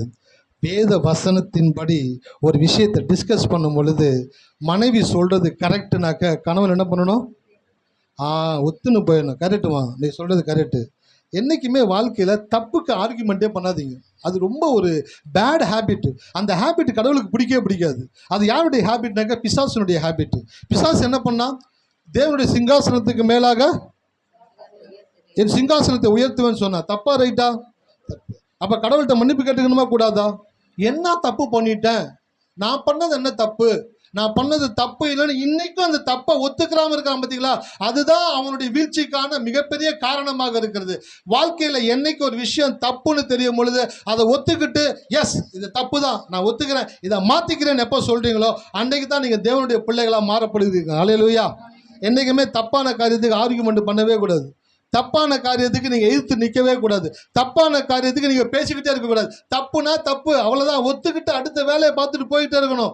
உங்களுக்கு தேவன் பெரிய திட்டங்களை வைத்திருக்கிறார். ஹல்லேலூயா. உங்களுக்கு ஒரு நல்ல ஒரு எதிர்காலத்தை வைத்திருக்கிறார், உயர்வான ஒரு வாழ்க்கையை வைத்திருக்கிறார். சின்ன சின்ன காரியங்களை சிக்குண்டு அதிலே இருந்துடாதீங்க. உங்களுக்கு ஒரு பெரிய ஆசீர்வாதத்தை கடவுள் வைத்திருக்கிறார். அப்போ வாழ்க்கையில் ஆசீர்வதிக்கப்பட வேண்டும் என்றால் மார்ஜின் போட்டால் மட்டும்தான் நீங்கள் எழுதுகிற கேள்விகளுக்கான பதில்கள் உங்களுக்கு மார்க் கொடுக்கப்படக்கூடியதாக இருக்கிறது. அப்போ உங்கள் லைஃப்பில் எங்கெங்கே கீழ்ப்படியணுமோ அங்கெங்கே கீழ்ப்படிங்க, எங்கெங்கே விட்டு கொடுக்கணுமோ அங்கெங்கே விட்டு கொடுங்க. யாருக்கு கீழ்ப்படியணுமோ அவங்கவுங்களுக்கு தைரியமாக கீழ்ப்படிங்க. நீங்கள் கீழ்ப்படியும் பொழுது நீங்கள் ஆசீர்வாதத்தினுக்குள்ளாய் கடந்து வரக்கூடியவர்களாக இருக்கிறீங்க. ஸோ ஆதியாகமம் 1:28 சொல்லப்பட்டிருக்குது, பலுகி பெருகி. பெருகின்ற வார்த்தை எல்லா விதத்திலும் நீங்கள் பெருகி இருக்க வேண்டும் என்று தேவன் விரும்புகிறார். என்னென்ன பெருகி இருக்கணும்? வசனத்தை வாசிங்க. உபாகமம் 28:4. உன் கர்ப்பத்தின் கனியும் உன் நிலத்தின் கனியும் உன் மாடுகளின் பெருக்கமும் உன் ஆடுகளின் மந்தைகளுமாகிய உன் மிருக ஜீவன்களின் பலனும் ஆசீர்வதிக்கப்பட்டு இருக்கும். ஆமென். போன வாரம் இந்த வசனத்தை நான் உங்களுக்கு காண்பிச்சு கொடுக்க ஆரம்பித்தேன். இந்த வசனத்தில் ஸ்டஃப் நிறைய இருக்குது. ஸ்டஃப் தேவனுடைய சத்தியங்கள் நிறைய இந்த வசனத்தில் பொதிந்து இருக்கிறது. நம்ம ஆட்கள் பழைய காலத்தில் ஆசீர்வதிக்கும் பொழுது ஒரு வார்த்தையை சொல்லி ஆசீர்வதிப்பாங்க. எத்தனை பேர் அதை கேட்டிருக்கிறீங்க? 16 பெற்று. ஐயா அவ்வளோதான் வேணாயா, 2-3 கூட பரவாயில்லையா, 16 பெற்று அப்படின்னாக்கா நான் கூட யோசித்தேன், 16 பெற்று பெருவாழ்வு வாழ்கனா 16 பிள்ளைகளை பெற்று எடுத்து வாழ்கிறதா அப்படின்னு பார்த்தாக்க 16ன்றது என்ன சொல்கிறாங்கனாக்க நல்ல குணம், நல்ல ஆரோக்கியம், நல்ல இளமை, நல்ல தெய்வ பக்தி, நல்ல மனைவி, நல்ல பிள்ளைங்க, நல்ல வேலை, நல்ல வருமானம், நல்ல நட்பு, குறையாத ஒரு ஆரோக்கியம், ஆசீர்வாதம், சமாதானம், இந்த ஒரு 16 காரியங்களை கையப்படுத்தி தான் என்ன சொல்கிறாங்கனாக்க 16 பெற்று பெருவாழ்வும் வாழ்க. இந்த வார்த்தை எங்கேருந்து தான் எடுத்துட்டு வந்தானுங்க அப்படின்னு யோசிச்சு பார்த்தா, அவங்க சொன்ன அந்த 16 காரியங்களையுமே உபாகமம் 28 தேவன் அழகா பிக்சரைசேஷன் பண்ணி கொடுத்துருக்கிறார். ஹல்லேலூயா. எத்தனை பேர் கவனிக்கிறீங்க? அவங்க ஆசீர்வதிக்கிற காரியங்கள்லாம் வேதத்திலிருந்து தான் வந்திருக்குது. அவங்க சொன்ன அந்த 16 காரியத்தையுமே உபாகமம் 28 அப்படியே வாசிக்கிட்டே வந்தீங்கன்னாக்க, நீ பட்டணத்திலும் ஆசீர்வதிக்கப்பட்டிருப்பாய், வெளியிலும் ஆசீர்வதிக்கப்பட்டிருப்பாய், உன் கர்ப்பத்தின் கனியும். ஒரு மனிதனை கடவுள் பார்க்கும் பொழுது, இப்ப பாருங்களேன், ஒரு கணவன் ஒரு மனைவி அவங்களுக்கு குழந்தைங்க பிறகுறாங்க. குழந்தைகள் பிறந்த உடனே அந்த பிள்ளைங்கள் வளர ஆரம்பிக்கிறாங்க. வளர ஆரம்பிக்கும் பொழுது அந்த பெற்றோர்கள் அந்த பிள்ளைகளுடைய கல்வியை திட்டமிடுறாங்க, திருமணத்தை திட்டமிடுறாங்க. திருமணமான பிற்பாடு அந்த பிள்ளைகளுடைய பிள்ளைகள், அவர்களுடைய எதிர்காலம், அவர்களுடைய வாழ்க்கை காரியங்கள் எல்லாவற்றையும் திட்டமிடுகிறது போலவே இந்த பரலோக தேவன் என்ன பண்ணுகிறார் என்றால், அவரை நம்புகிற ஒவ்வொரு மக்களுடைய வாழ்க்கையையும் தேவன் திட்டமிட்டு அவர்கள் எப்படி ஆசீர்வதிக்கப்பட்டிருக்க வேண்டும் என்று சொல்லி வார்த்தைகளை எழுதி கொடுத்திருக்கிறார். அல்லேலூயா. நிறைய பேத்துக்கு பைபிள் வாசிக்கிறது அப்படின்னாக்க சிம்ம சொப்பனமாக இருக்குது. பைபிள் எடுத்தா தூக்கம் வருதுயா. நானும் வாசிச்சலான்ட்டு பைபிள் எடுக்கிறேன்யா, ஒரு பக்கத்துக்கு மேலே திருப்ப முடியலையா என்னால். இந்த காரியங்கள்லாம் எப்படி ஜெயிக்கிறதுன்றதை குறித்து நான் நீங்கள் காட்ட போகிறேன் உங்களுக்கு. பைபிள் வசனங்கள் எல்லாம் தேவன் நேரம் எடுத்து வார்த்தையை தேர்ந்தெடுத்து தேவ மனிதர்களை தேர்ந்தெடுத்து உங்களுக்கு சேர வேண்டும் என்று சொல்லி தேவன் எழுதி கொடுத்திருக்கிறார் என்றால் அவர் எவ்வளவு பிரயாசம் எடுத்திருக்கிறார் என்பதை நீங்கள் கவனித்து பார்க்க வேண்டும். ஒரு வாத்தியார் ஒரு கிளாஸில் ஒரு சப்ஜெக்ட் எடுக்கிறார் அப்படின்னாக்கா ஏதோ வேகம் புக்கை திறந்து அப்படியே டக்கு டக்குன்னு எடுத்துகிட்டு போக மாட்டார். நாளைக்கு என்ன கிளாஸ் எடுக்கணுமோ அதை இன்றைக்கே என்ன பண்ணுவார்னாக்கா அவருக்கான லெஷர் பீரியடில் என்ன பண்ணுவார்னாக்கா ரெஃபரன்ஸ் பார்ப்பார், அதை மறுபடியும் கோத்ரூ பண்ணுவார். அதற்கு வேண்டிய காரியங்களை எடுத்து வைத்துக்கொண்டு எல்லாவற்றையும் எடுத்துகிட்டு வச்சுட்டு தான் அடுத்த நாள் கிளாஸில் பசங்களுக்கு எப்படி கிளாஸ் எடுக்கணுமோ அப்படி கிளாஸ் எடுப்பார். ஒரு வாத்தியார் ஒரு 20-30 பசங்களுக்கு கிளாஸ் எடுக்கிறதுக்கு ஆயத்தப்பட்டுட்டு எப்படி கிளாஸ் எடுக்கிறாரோ அப்படியே நம்மளுடைய பரலோக தந்தை என்ன பண்றாருனாக்க தன் பிள்ளைகளை ஆசீர்வதிக்கும் பொழுது அவர் வார்த்தைகளை தேர்ந்தெடுத்து அதற்கான நேரத்தை எடுத்து தேவ மனிதர்களை தேர்ந்தெடுத்து அவர்களுடைய இருதயத்தில் வார்த்தைகளை கொடுத்து அதை எழுதும்படி செய்து அதை நம்முடைய கரத்தில் கொண்டு கொடுத்திருக்கிறார் என்றால் நாம் எல்லா விதத்திலும் ஆசீர்வதிக்கப்பட்டவர்களாக இருக்க வேண்டும் என்று தேவன் விரும்புகிறார். அல்லேலூயா. இதை முதல்ல மைண்ட்ல வச்சுக்கோங்க. என் வாழ்க்கையில் இது இல்லை அப்படின்னாக்கா, சரி கடவுள் இதை கொடுக்கல அப்படின்னு நீங்கள் நினச்சிங்கனாக்க வேதத்தில் எடுத்து வாசிச்சு பாருங்க. அது கடவுள் உங்களுக்கு கொடுத்துருக்கிறார் அப்படின்னாக்கா அந்த வார்த்தையில் உறுதியாக நில்லுங்க. ஹல்லேலூயா. எத்தனை பேர் இருக்கீங்க? ஆமாம். ப்ரொஃபஷ்னல்ஸ், எக்ஸ்பர்ட்ஸ் அப்படின்வாங்க. ப்ரொஃபஷ்னல்ஸ் அப்படின்ற வார்த்தைக்கு என்ன அர்த்தம் அப்படின்னாக்க டாக்டர், இன்ஜினியர், அட்வொகேட்டு, போலீஸு, இப்படிப்பட்ட கவர்மெண்ட் சர்வன்ட்ஸு இல்லை பொது வேலை செய்யக்கூடியவர்கள் யாருனாக்கா இவங்கெல்லாம் ப்ரொஃபஷ்னல்ஸ். ஒரு வேலையில் கை தேர்ந்தவர்களாக இருக்கிறார்கள். அவர்கள் எக்ஸ்பர்ட்ஸாக இருக்கிறாங்க. எப்படி இருக்கிறாங்கங்க? ஆமாம். சில பேர் சொல்லுவாங்களே, உங்களுக்கு தெரிஞ்ச நல்ல டாக்டர் யாராச்சும் இருப்பாங்களா? எதுக்கு கேட்குறீங்க? இல்லை இந்த விஷயத்துக்கு நான் நிறைய டாக்டரை பார்த்துட்டேன், ஒன்றும் செட் ஆகலை. அப்போ உங்களுக்கு தெரிஞ்ச நல்ல டாக்டர் இருந்தால் சொல்லுங்களேன். எனக்கு தெரிஞ்ச ஒரு எக்ஸ்பர்ட் இருக்கிறாரு, அவர் நான் ரெஃபர் பண்ணுறேன், நீ அவரை போய் பாரு அப்படின்றாங்க. எக்ஸ்பர்ட் அப்படின்ற வார்த்தைக்கு என்னன்னாக்க ஒரு விஷயத்தில் ரொம்ப அதில் ஆழமாக போய் படித்தவர் அல்லது அனுபவம் மிகுத்தவர் இல்லை கை தேர்ந்தவர், அவர் தான் எக்ஸ்பர்ட் அப்படின்னு சொல்லுவோம்ல. அப்படி எக்ஸ்பர்ட்டாக இருக்கிறவங்க அவங்க சொன்ன வார்த்தையில் அவங்க நிலைத்து நிற்பார்கள். ஹல்லேலூயா. எத்தனை பேர் இருக்கீங்க? யாராச்சும் டாக்டர்கிட்ட போயிட்டு டாக்டர் எழுதுகிற மருந்தை என்னைக்காச்சும் கேள்வி கேட்டிருக்கீங்க? கண்ணை மூடிட்டு வாங்கிட்டு வருது. அப்படியே மெடிக்கல் ஷாப்பில் கொடுக்கறது, அவன் கொடுக்கறது அப்படியே வீட்டுக்கு வாங்கிட்டு வருது. அது என்ன மாதிரி விசுவாசம் தெரியுங்களா? உச்சம். அதெல்லாம் விசுவாசத்துடைய உச்சக்கட்ட நிலை. அந்த விசுவாசத்தில் இருக்கிற நீங்கள் கடவுள் சொல்லக்கூடிய வார்த்தைகளை விசுவாசிக்கிறதுக்கு தடுமாறுறீங்க, தண்ணி குடிக்கிறீங்க. இதெல்லாம் நடக்குமா ஐயா? அப்போ டாக்டர் எழுதி கொடுத்த மருந்து கரெக்டாக எப்படி நம்புனீங்க?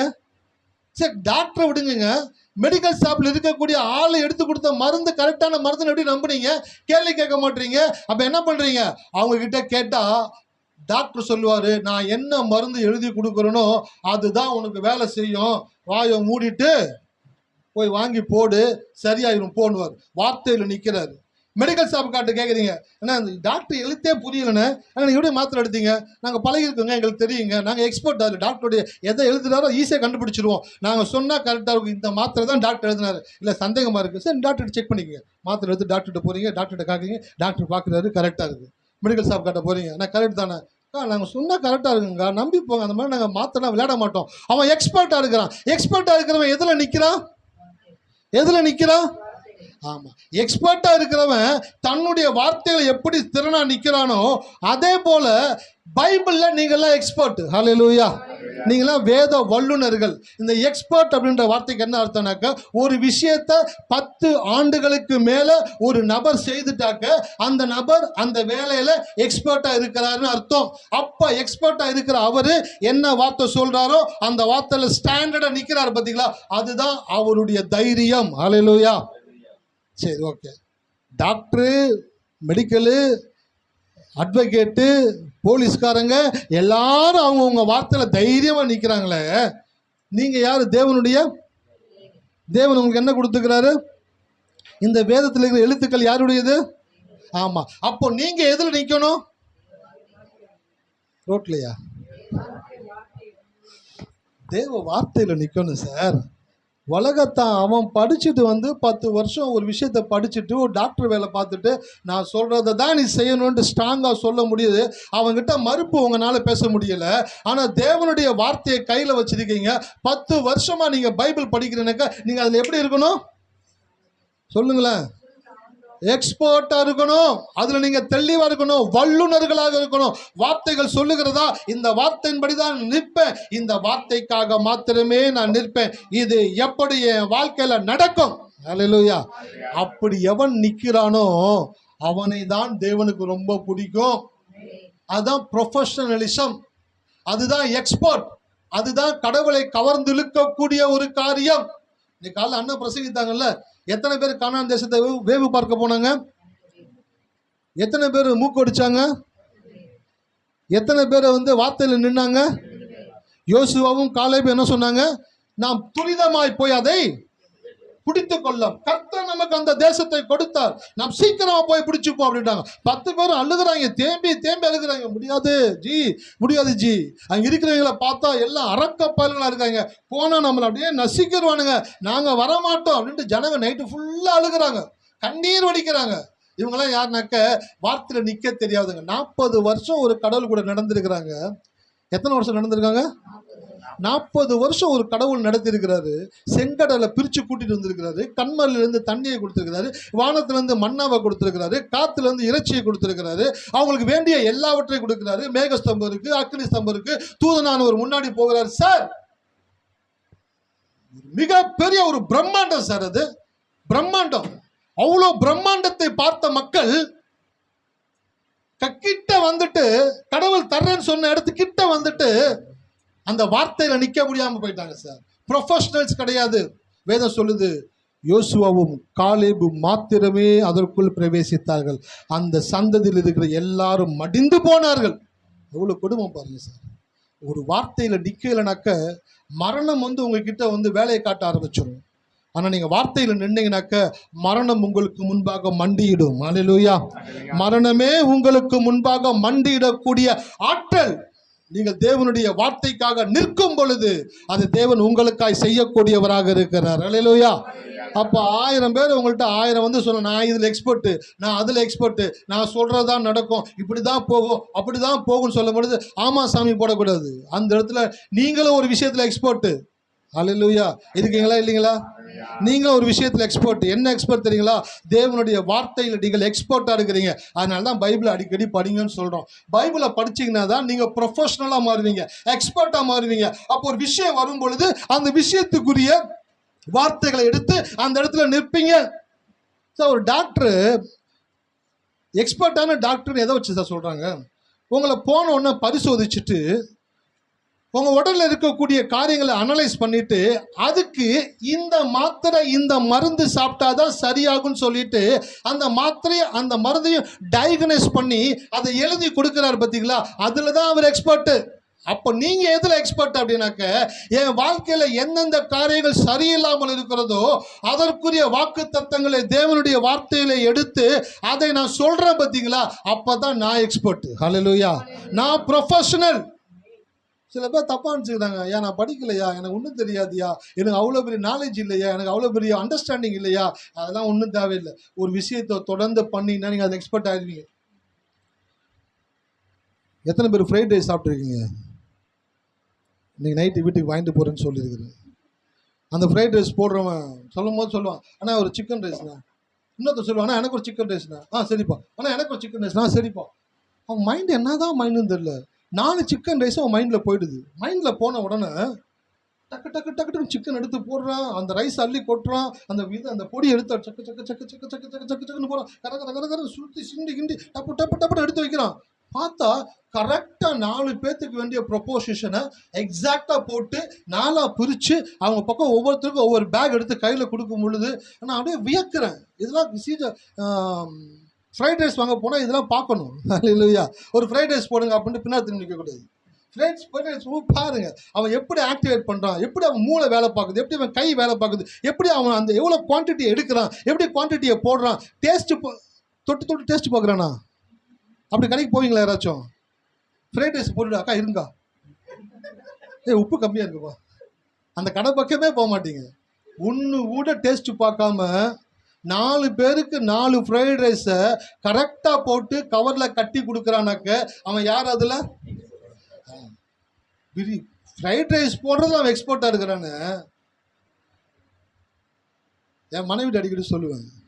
என் ஒய்ஃபை ஃபஸ்ட்டு பொண்ணு பார்க்க போகும்போது அன்றைக்கி தான் அவங்க தோசையை ஊற்றிருக்கிறாங்க ஃபஸ்ட் டைம்.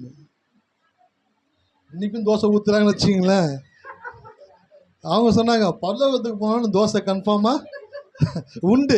எக்ஸ்பர்ட் ஆகிட்டாங்க. அன்னைக்கு ஊற்ற ஆரம்பித்தவங்க விதவிதமாக ஊற்றுறாங்க. மெல்லிசா ஊற்றுறாங்க, குண்டா ஊற்றுறாங்க, நடுத்தரமாக ஊற்றுறாங்க, கலர் பச்சை கலரில் போட்டு கீரை தோசை சுடுறாங்க, முட்டை தோசை சுடுறாங்க, என்னென்னமோ பண்ணாங்க. பார்த்தா அதில் எக்ஸ்போர்ட் ஆகிக்கிட்டே இருக்கிறாங்க. அப்படி நீங்கள் உங்கள் வாழ்க்கையில் எந்தெந்த பிரச்சனைகளை நீங்கள் ஃபோக்கஸ் பண்ணுறீங்களோ, எது எது உங்கள் வாழ்க்கையில் வந்து மோதுதோ அதுக்குரிய வசனத்தை இதில் எடுக்கிறதுல நீங்கள் எப்படி இருக்கணும் சொல்லுங்களேன்? எக்ஸ்பர்ட்டாக இருக்கணும். படிக்கிற பிள்ளைங்க எக்ஸாம் வந்துருச்சு. அப்போ எக்ஸாம் வரும்போது என்ன பண்ணணும்? கர்த்தரே உனக்கு ஞானமாக இருக்கிறார், அவர் உனக்கு பரிபூர்ண ஞானத்தை கொடுத்திருக்கிறார். ஞானத்தில் குறைவுள்ளவன் அவரிடத்துல கேட்க கடவன், அவனுக்கு சம்பூர்ணமாய் அவர் கொடுக்கக்கூடியவராக இருக்கிறார். இந்த வசனத்தை எடுக்கணும். அம்மா அப்பாட்ட கேட்டு வாங்கி அந்த வசனத்தை பார்த்து சொல்லி அறிக்கை செய்து ஜெபிச்சு அப்புறம் நீங்கள் எக்ஸாமுக்கு போகும் பொழுது உங்களை விட சிறப்பாக உங்கள் கிளாஸில் வேற யாரும் எழுத முடியாதபடி உங்கள் தலைகளை தேவன் உயர்த்தக்கூடியவராக இருக்கிறார். ஹல்லேலூயா. அப்பா வேலை பார்க்குறாங்க, அப்பாவுடைய வேலை வருமானம் குறைவாக இருக்குது. அப்போ ஒரு வசனத்தை எடுக்கணும். சங்கீதத்தில் வசனத்தை எடுத்து உன் கைகளின் பிரயாசத்தை நீ சாப்பிடுவாய். சாப்பிடுவாய் அப்படின்ற வார்த்தைக்கு என்ன அர்த்தம் அப்படின்னாக்க திருப்தியாய் சாப்பிடுவாய்.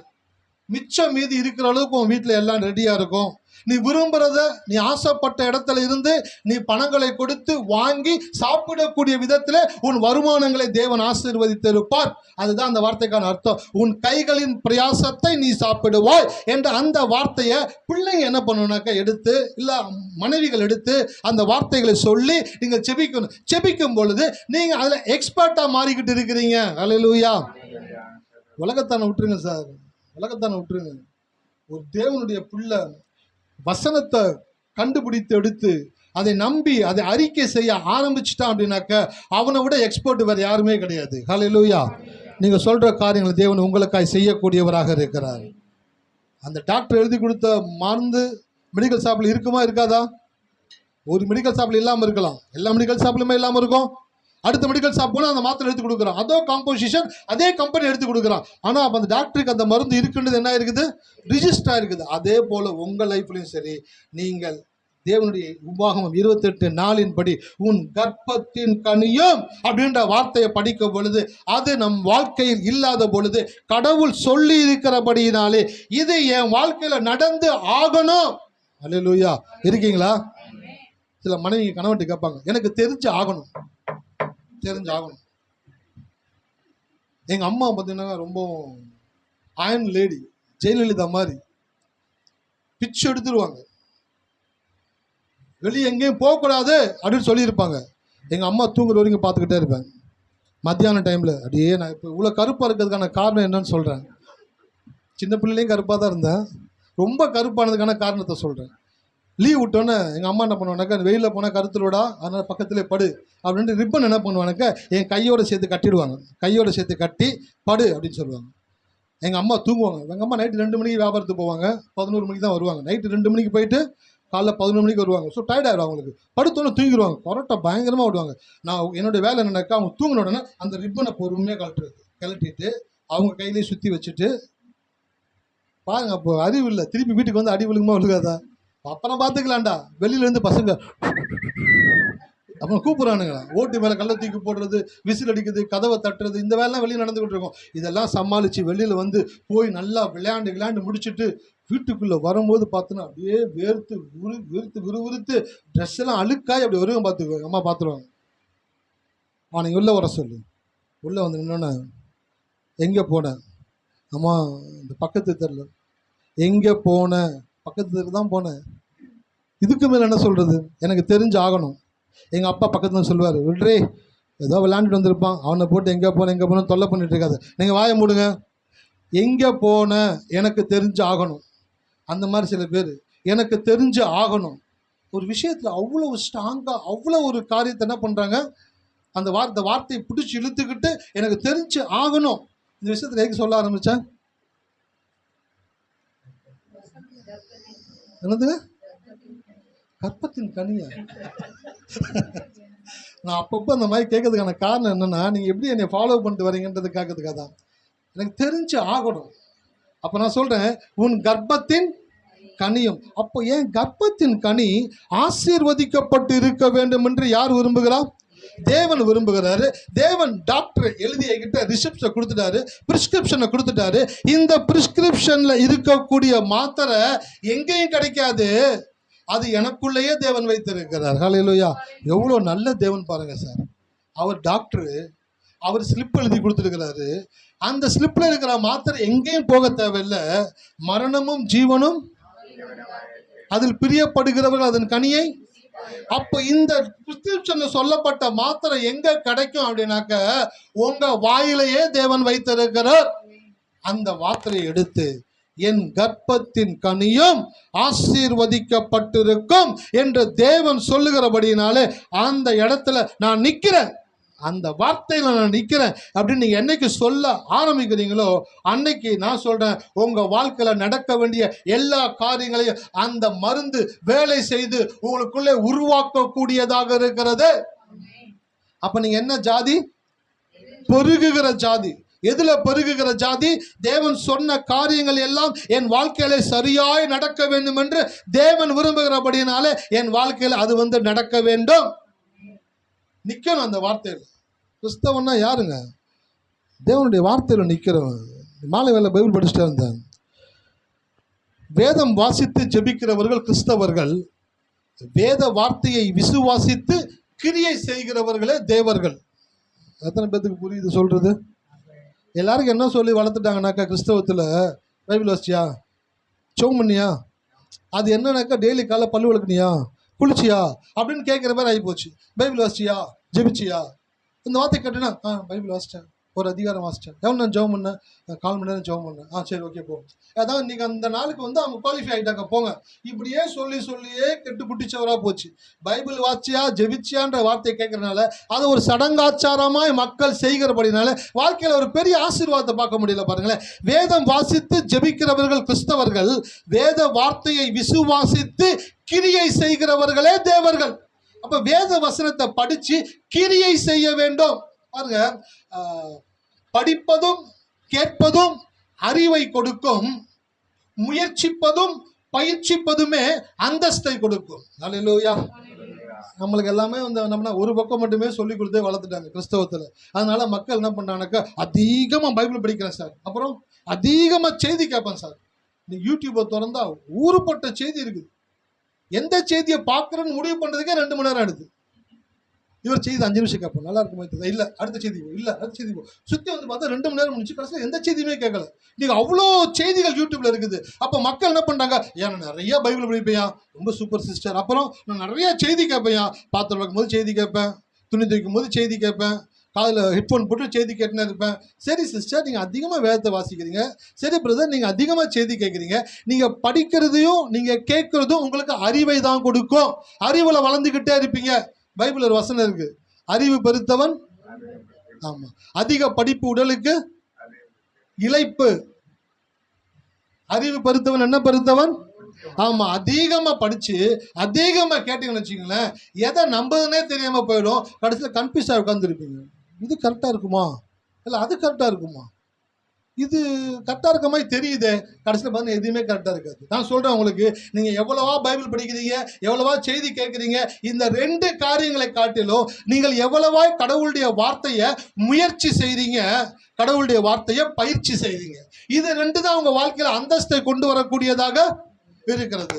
பாருங்க, ஒரு நாள் ஒரு 15 நாளுக்கு முன்பாக நான் பைக்கில் போய்கிட்டு இருக்கும் பொழுது என்னுடைய நண்பருடைய பைக்கு, அந்த பைக்கை அவருடைய ஆஃபீஸில் போய் விடுறதுக்காக நான் எடுத்துகிட்டு போயிட்டே இருக்கிறேன். வருஷம் ஆகிறதுக்கிட்ட போனோன்னா வண்டி ஆஃப் ஆயிடுச்சு. வண்டி ஆஃப் ஆன உடனே அது கரெக்டாக ஒரு 9:20 இருக்கும். வண்டி ஆஃப் ஆனோன்னு எனக்கு பயங்கரமாக வேர்க்குது, வண்டியை தள்ள முடியல, வண்டி வெயிட்டாக இருக்குது. டக்குன்னு வண்டியை ஓரமாக நிறுத்திட்டு அடித்து பார்க்குறேன், ஸ்டார்ட் ஆகவே இல்லை வண்டி.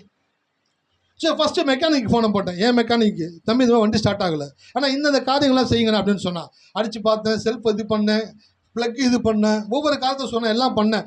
தம்பி எதுவுமே ஒர்க் அவுட் ஆகலைப்பான்னு. அப்போ சொன்னானே, வண்டி ஸ்டார்ட் ஆகாது, டைம் வேஸ்ட் பண்ணாதீங்க, வண்டி எங்கேயாச்சும் ஒரு இடத்துல ஓரமாக நிறுத்திட்டு சாவி எடுத்துகிட்டு ஆஃபீஸ் போயிடுங்க, சாயந்தரம் வரும்போது சொல்லுங்கள், வண்டியை டோ பண்ணிட்டு வந்துடலாம் அப்படின்னா.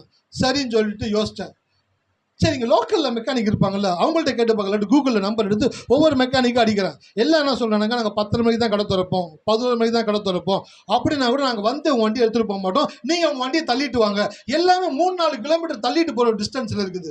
இப்போ அந்த இடமும் கேட்டு போட்டாச்சு, என் மெக்கானிக்கையும் கேட்டு போட்டாச்சு, அடுத்த மெக்கானிக்கையும் கேட்டு போட்டாச்சு. இப்போ நான் தள்ளிட்டு போவேனாலும் எனக்கு அப்படி தள்ளிட்டு போகக்கூடிய ஒரு விருப்பம் இல்லை. ஏன்னா 4 கிலோமீட்டர் தள்ளிட்டு போனால் கட்டாயமாக டயர்ட் ஆகிடுவோம். ஸோ என்ன பண்ணுறதுன்னு தெரியல, பயங்கர கன்ஃபியூஷனில் அப்படி நின்றுக்கிட்டே இருக்கும் பொழுது, இது ஏன் நம்மளுடைய விசுவாசத்திற்கான ஒரு பரீட்சையா எடுத்துக்க கூடாது? இது ஒரு விசுவாசத்துக்கான பரீட்சையா எடுத்துப்போம். இதுல நம்ம ஃபெயில் ஆகுறோமா, இதுல நம்ம பாஸ் ஆகுறோமா, இன்னைக்கு பார்க்கலாம் அப்படின்னு யோசிச்சுட்டு நான் ஜெபம் பண்ணேன். ஆண்டவரே, இந்த பைக்கை நான் விட்டுட்டும் போக மாட்டேன், தள்ளிட்டும் போக மாட்டேன், இந்த பைக்கை நான் இன்னைக்கு ஓட்டிட்டு தான் போகணும். அது மாத்திரம் இல்லை, இந்த பைக்கை நான் இன்னைக்கே என்னுடைய ஃப்ரெண்டினுடைய ஆஃபீஸில் கொண்டு போய் நான் நிறுத்தணும், இதை நான் கட்டாமல் இன்னைக்கு நான் செய்வேன்னு விசுவாசிக்கிறான்டவர் அப்படின்னு சொல்லிட்டு அந்த பைக்கை பக்கத்தில் நின்றுக்கிட்டே இருக்கிறேன். ரேமா என்று சொல்லக்கூடிய தேவனுடைய வார்த்தை என்னை நோக்கி கடந்து வருகிறது. உள்ளத்தில் கடவுள் பேசுகிறாரு. என்னன்னாக்க, மந்திரத்தை செயல்படாமலும் எந்திரத்தை செயல்படவும் செய்கிற தேவன். ஹல்லேலூயா! எத்தனை பேர் இருக்கீங்க? மந்திரத்தை செயல்படாமலும் எந்திரத்தை செயல்படவும் செய்கிற தேவன் நீர் அப்படின்னு அந்த வார்த்தை காதுக்குள்ள வந்த உடனே எனக்குள்ள என்னன்னாக்க ஒரு நம்பிக்கை வர ஆரம்பிச்சிருச்சு. என்னைக்குமே ரேமான்ற தேவனுடைய சொல்லப்பட்ட வார்த்தை உங்களுடைய காதுகளில் கேட்கப்படும் என்றால், உங்களுக்குள்ள உங்களை அளவு மிஞ்சின ஒரு விசுவாசத்திற்குள்ள அது உங்களை தள்ளக்கூடியதாக இருக்கிறது.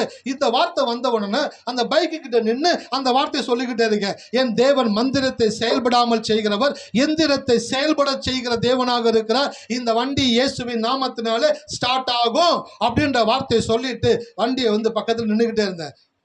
ஒரு கிக் அடித்தேன், வண்டி ஸ்டார்ட் ஆகலை. திருப்பி இன்னொரு கிக் அடித்தேன், லைட்டாக ஸ்டார்ட் ஆச்சு. அந்த லைட்டாக ஸ்டார்ட் ஆனது எனக்குள்ள ஒரு பெரிய நம்பிக்கை கொடுத்துச்சு. அப்பா, கடவுளுடைய வார்த்தை வேலை செய்ய ஆரம்பிச்சிருச்சு. ஹல்லேலூயா! திருப்பி ஒரு கிக் அடித்தேன், பார்த்துங்க, வண்டி ரேஸ் ஆகுது. வண்டி ரேஸ் பண்ணுறேன், அந்த ஆக்சிலேட்டர் கொடுக்குறேன், வண்டி ரேஸ் ஆகுது. அப்படியே பிடிச்சிக்கிட்டே இருக்கிறேன், வண்டி ஆஃப் ஆகாமல், வண்டி ஆஃப் ஆகலை, அப்படியே ஐட்லிங்லேயே நிற்குது. அப்படியே ஃபுல்லாக விட்டுட்டேன், ஐட்லிங்லேயே நிற்குது. வண்டி மேலே ஏறி உட்காந்து வண்டியை மூவ் பண்ண ஆரம்பித்தேன். அப்பயே உடனே ஒருத்தன் வந்துட்டான். யாருங்க? பிசாசு. இங்கே ஸ்டார்ட் ஆயிடுச்சு. அந்த சிக்னலில் போய் நீ மாட்டுவ, அங்கே வண்டி நிற்க போது பாரு. திருப்பி சொன்னேன், என் தேவன் மந்திரத்தை செயல்படாமலும் எந்திரத்தை செயல்படவும் செய்கிற தேவனாக இருக்கிறபடினாலே நான் இந்த வண்டியை இதுக்கப்புறம் தள்ள போகிறது இல்லை, நான் போய் சேரக்கூடிய இடத்து வரைக்கும் நான் வண்டியை ஓட்டிட்டு தான் போவேன் அப்படின்னு அந்த வார்த்தையை சொல்கிறேன். வண்டி அமுங்குது. ஆண்டவரே அப்படின்னு சொல்லிட்டு திருப்பி ரேஸ் பண்ண, வண்டி மூவ் ஆச்சு. என்ன மூவ் ஆச்சோ அதே ஸ்பீடில் அதே காரியத்தை வண்டியை ஓட்டிகிட்டு போயிட்டு என் ஃப்ரெண்டினுடைய ஆஃபீஸில் நிறுத்தி பூட்டி சாவி அவன் கையில் கொடுத்துட்டு வெளியில் வரும் பொழுது எனக்குள்ளாக ஒரு மிகப்பெரிய ஒரு மகிழ்ச்சி. என்ன அப்படின்னாக்க, நாம ஒரு பரீட்சையில பாஸ் ஆன ஒரு மகிழ்ச்சி எப்படி இருக்குமோ அப்படி அந்த இடத்துல சூழ்நிலைகளை மாற்றக்கூடிய தேவனுடைய வார்த்தை எனக்கு படித்ததும் கேட்டதும் கிடையாது. அதை நான் எப்படி முயற்சி செஞ்சேன், எப்படி பயிற்சி செஞ்சேன்றதை வச்சுதான் அந்த இடத்துல என்னால் தேவனுடைய நாமத்தை மகிமைப்படுத்த முடிந்தது. அல்லேலூயா. எத்தனை பேர் இருக்கீங்க? சார், வாழ்க்கையில பிரச்சனைகள் எல்லாம் உங்களை அழிக்கக்கூடியது என்று எண்ணாதீர்கள். வாழ்க்கையில் வரக்கூடிய பிரச்சனைகள் எல்லாம் உங்களை இயக்கக்கூடியது என்று எண்ணுங்கள். அப்ப பிரச்சனைகளை பார்க்கும்பொழுது உங்களுக்கு ஆசையா இருக்கும். அல்லேலூயா. இருக்கீங்களா? சில பேர் பிரச்சனையை பார்த்தோன்னே இந்த பிரச்சனை இப்பதான் முடிஞ்சிச்சு, இது ஒரு கழுதை, இந்த ஒரு பிரச்சனை வந்துருச்சா, இது என்னதான் பண்ண போறப்போ தெரியல. எத்தனை பேர் பீச்சுக்கு போயிருக்கீங்க? புனியா? அலை எத்தனை தடவை வரும் சொல்லுங்க? அலை வந்துக்கிட்டே இருக்கும். 24 மணி நேரமும் அலை வந்துக்கிட்டே இருக்கும். நீங்கள் கடற்கரையில் படுத்து தூங்கினாலும் அவங்க நீங்கள் தூங்குறீங்கன்றதுக்காக அலை வந்து சைலண்ட்டாக வராமல் இருக்காது. அது ஆக்ரோஷமாக வந்துக்கிட்டே தான் இருக்கும். அந்த அலையினுடைய கண்டிஷன் என்னென்னா, அது ஒவ்வொரு நொடி பொழுதும் வந்துக்கிட்டே தான் இருக்கும். ஆனால் நீச்சல் தெரிஞ்சவன் ஒருத்தன் இருக்கான் பார்த்தீங்களா, அவனுக்கு அந்த அலையை பார்த்த பயம் இருக்குமா? அசால்ட்டாக போவான். அந்த அலை எவ்வளோ பெரியதாக இருந்தாலும் அவனுக்கு நீச்சல் தெரியுன்ற அந்த நம்பிக்கை அந்த ஆக்ரோஷமான அலைகளை தாண்டி அவனை எப்படி பயணிக்க வைக்கிறதோ, அப்படியே உங்கள் லைஃப்பில் விசுவாசத்தை எப்படி செயல்படுத்தணும் அப்படின்றத தெரிஞ்சுக்கிட்டீங்கன்னாக்க பயப்பட மாட்டீங்க. ஏன் பயம் வருது வாழ்க்கையில் அப்படின்னாக்க, விசுவாசம் சரியாக உங்களுக்கு புரியலைன்னு அர்த்தம். புரியலைன்னா உங்களுக்குள்ள பயம் வருகிறது. அப்போ பிரச்சனைகளை பார்த்தோன்னு சோர்ந்து போகாதீங்க. பிரச்சனைகளை பார்த்தோன்னு அந்த பிரச்சனைகளை பார்த்து சொல்லுங்க, இந்த பிரச்சனையில தேவன் எனக்கு வெற்றியை கொடுப்பார். அல்லேலூயா. இந்த பிரச்சனையை நான் ஜெயிப்பேன். கோலியாத்தை எல்லாரும் எப்படி பார்த்தாங்க? அழிக்கும் சக்தியா பார்த்தாங்க. தாவீது கோலியாத்தை எப்படி பார்த்தான்? அவனுக்குள்ள இருக்கக்கூடிய ஆற்றலை இயக்கும் சக்தியா பார்த்தான். எல்லாரும் கோலியாத்துக்கு முன்னாடி மண்டிக்கிடணும்னு நினைச்சாங்க. ஆனால் தாவீது கோலியாத்தினுடைய தலையை சீவி அவனை முண்டமாக மாற்றினான். அல்லேலூயா. தாவீது தேவன் உங்களுடைய தேவனாக இருக்கிறாருங்க. உங்க வாழ்க்கையில் வரக்கூடிய பிரச்சனைகள் எல்லாம் உங்களை வந்து அழிக்கணும், அமுக்கணுன்றதுக்காக வரலங்க. அந்த பிரச்சனையின் ஊடாக நீங்களுடைய விசுவாசத்தை பயிற்சிப்பிக்க வேண்டும் என்று தேவன் விரும்புகிறார். அப்போ உங்க வாழ்க்கையில் என்னென்ன காரியங்கள் இல்லையோ அந்த காரியங்களுக்குரிய வசனங்களை எடுங்க. என் கர்ப்பத்தின் கனியும், என் நிலத்தின் கனியும், என் மாடுகளின் பெருக்கமும், என் ஆடுகளின் மந்தைகளும் ஆகிய என் மிருக ஜீவன்களின் பலனும் ஆசீர்வதிக்கப்பட்டிருக்கும். அப்ப என் கண்ணில் படுற எல்லாத்திலையும் தேவன் ஆசீர்வாதத்தின் நிறைவை வைத்திருக்க வேண்டும் என்று விரும்புகிறார். அவர் ஒன்றை விரும்பும் பொழுது அதை என்னுடைய விருப்பமாய் மாற்றிக்கொண்டால் என் வாழ்க்கையில எல்லா சூழ்நிலைகளிலும் எனக்கு பெருக்கத்தை தேவன் கொடுக்கக்கூடியவராக இருக்கிறார்.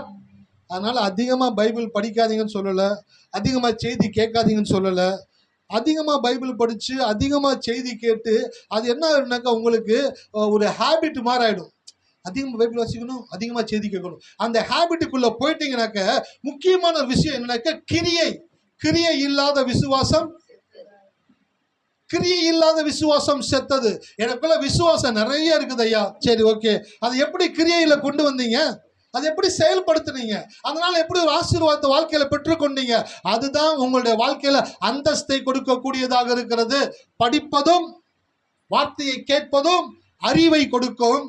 முயற்சிப்பதும் விசுவாசத்தை பயிற்சிப்பதுமே வாழ்க்கையில் அந்தஸ்தை கொடுக்கும். எத்தனை பேருக்கு வாழ்க்கையில் அந்தஸ்து வரணும்னு நினைக்கிறீங்க? வாழ்க்கையில் ஒரு அந்தஸ்தா இருக்கணும்னு நினைக்கிறேன் சார். நல்ல ஃபேமிலி இருக்கணும், ஒரு நல்ல வீடு இருக்கணும், நல்ல வருமானம் இருக்கணும், எல்லா காரியங்களும் நிறைவாக இருக்கணும், நான் கடவுளுக்கு சாட்சியாக இருக்கணும், நான் அநேகருக்கு போய் சுவிசேஷத்தை சொல்லக்கூடிய விதத்தில் என்னை கர்த்தர் ஆசீர்வதிச்சிருக்கணும், நான் விரும்புகிறையா. அதுதான் அந்தஸ்து. அந்த அந்தஸ்தை அடைய வேண்டும் என்றால் நீங்கள் உங்களுடைய விசுவாசத்தை பயிற்சிப்பிக்க வேண்டும். சின்ன பிள்ளைங்க இருக்கிறீங்க, குடும்பத்தை நடத்துகிறவங்க இருக்கிறீங்க, உங்களுக்கு தெரிஞ்ச காரியங்களை பயிற்சி பண்ணி பாருங்க, வார்த்தைகளை சொல்லி பாருங்க, சில காரியங்களை எதிர்பாருங்க, பெரிய காரியங்களை கத்திரத்தில் எதிர்பாருங்க.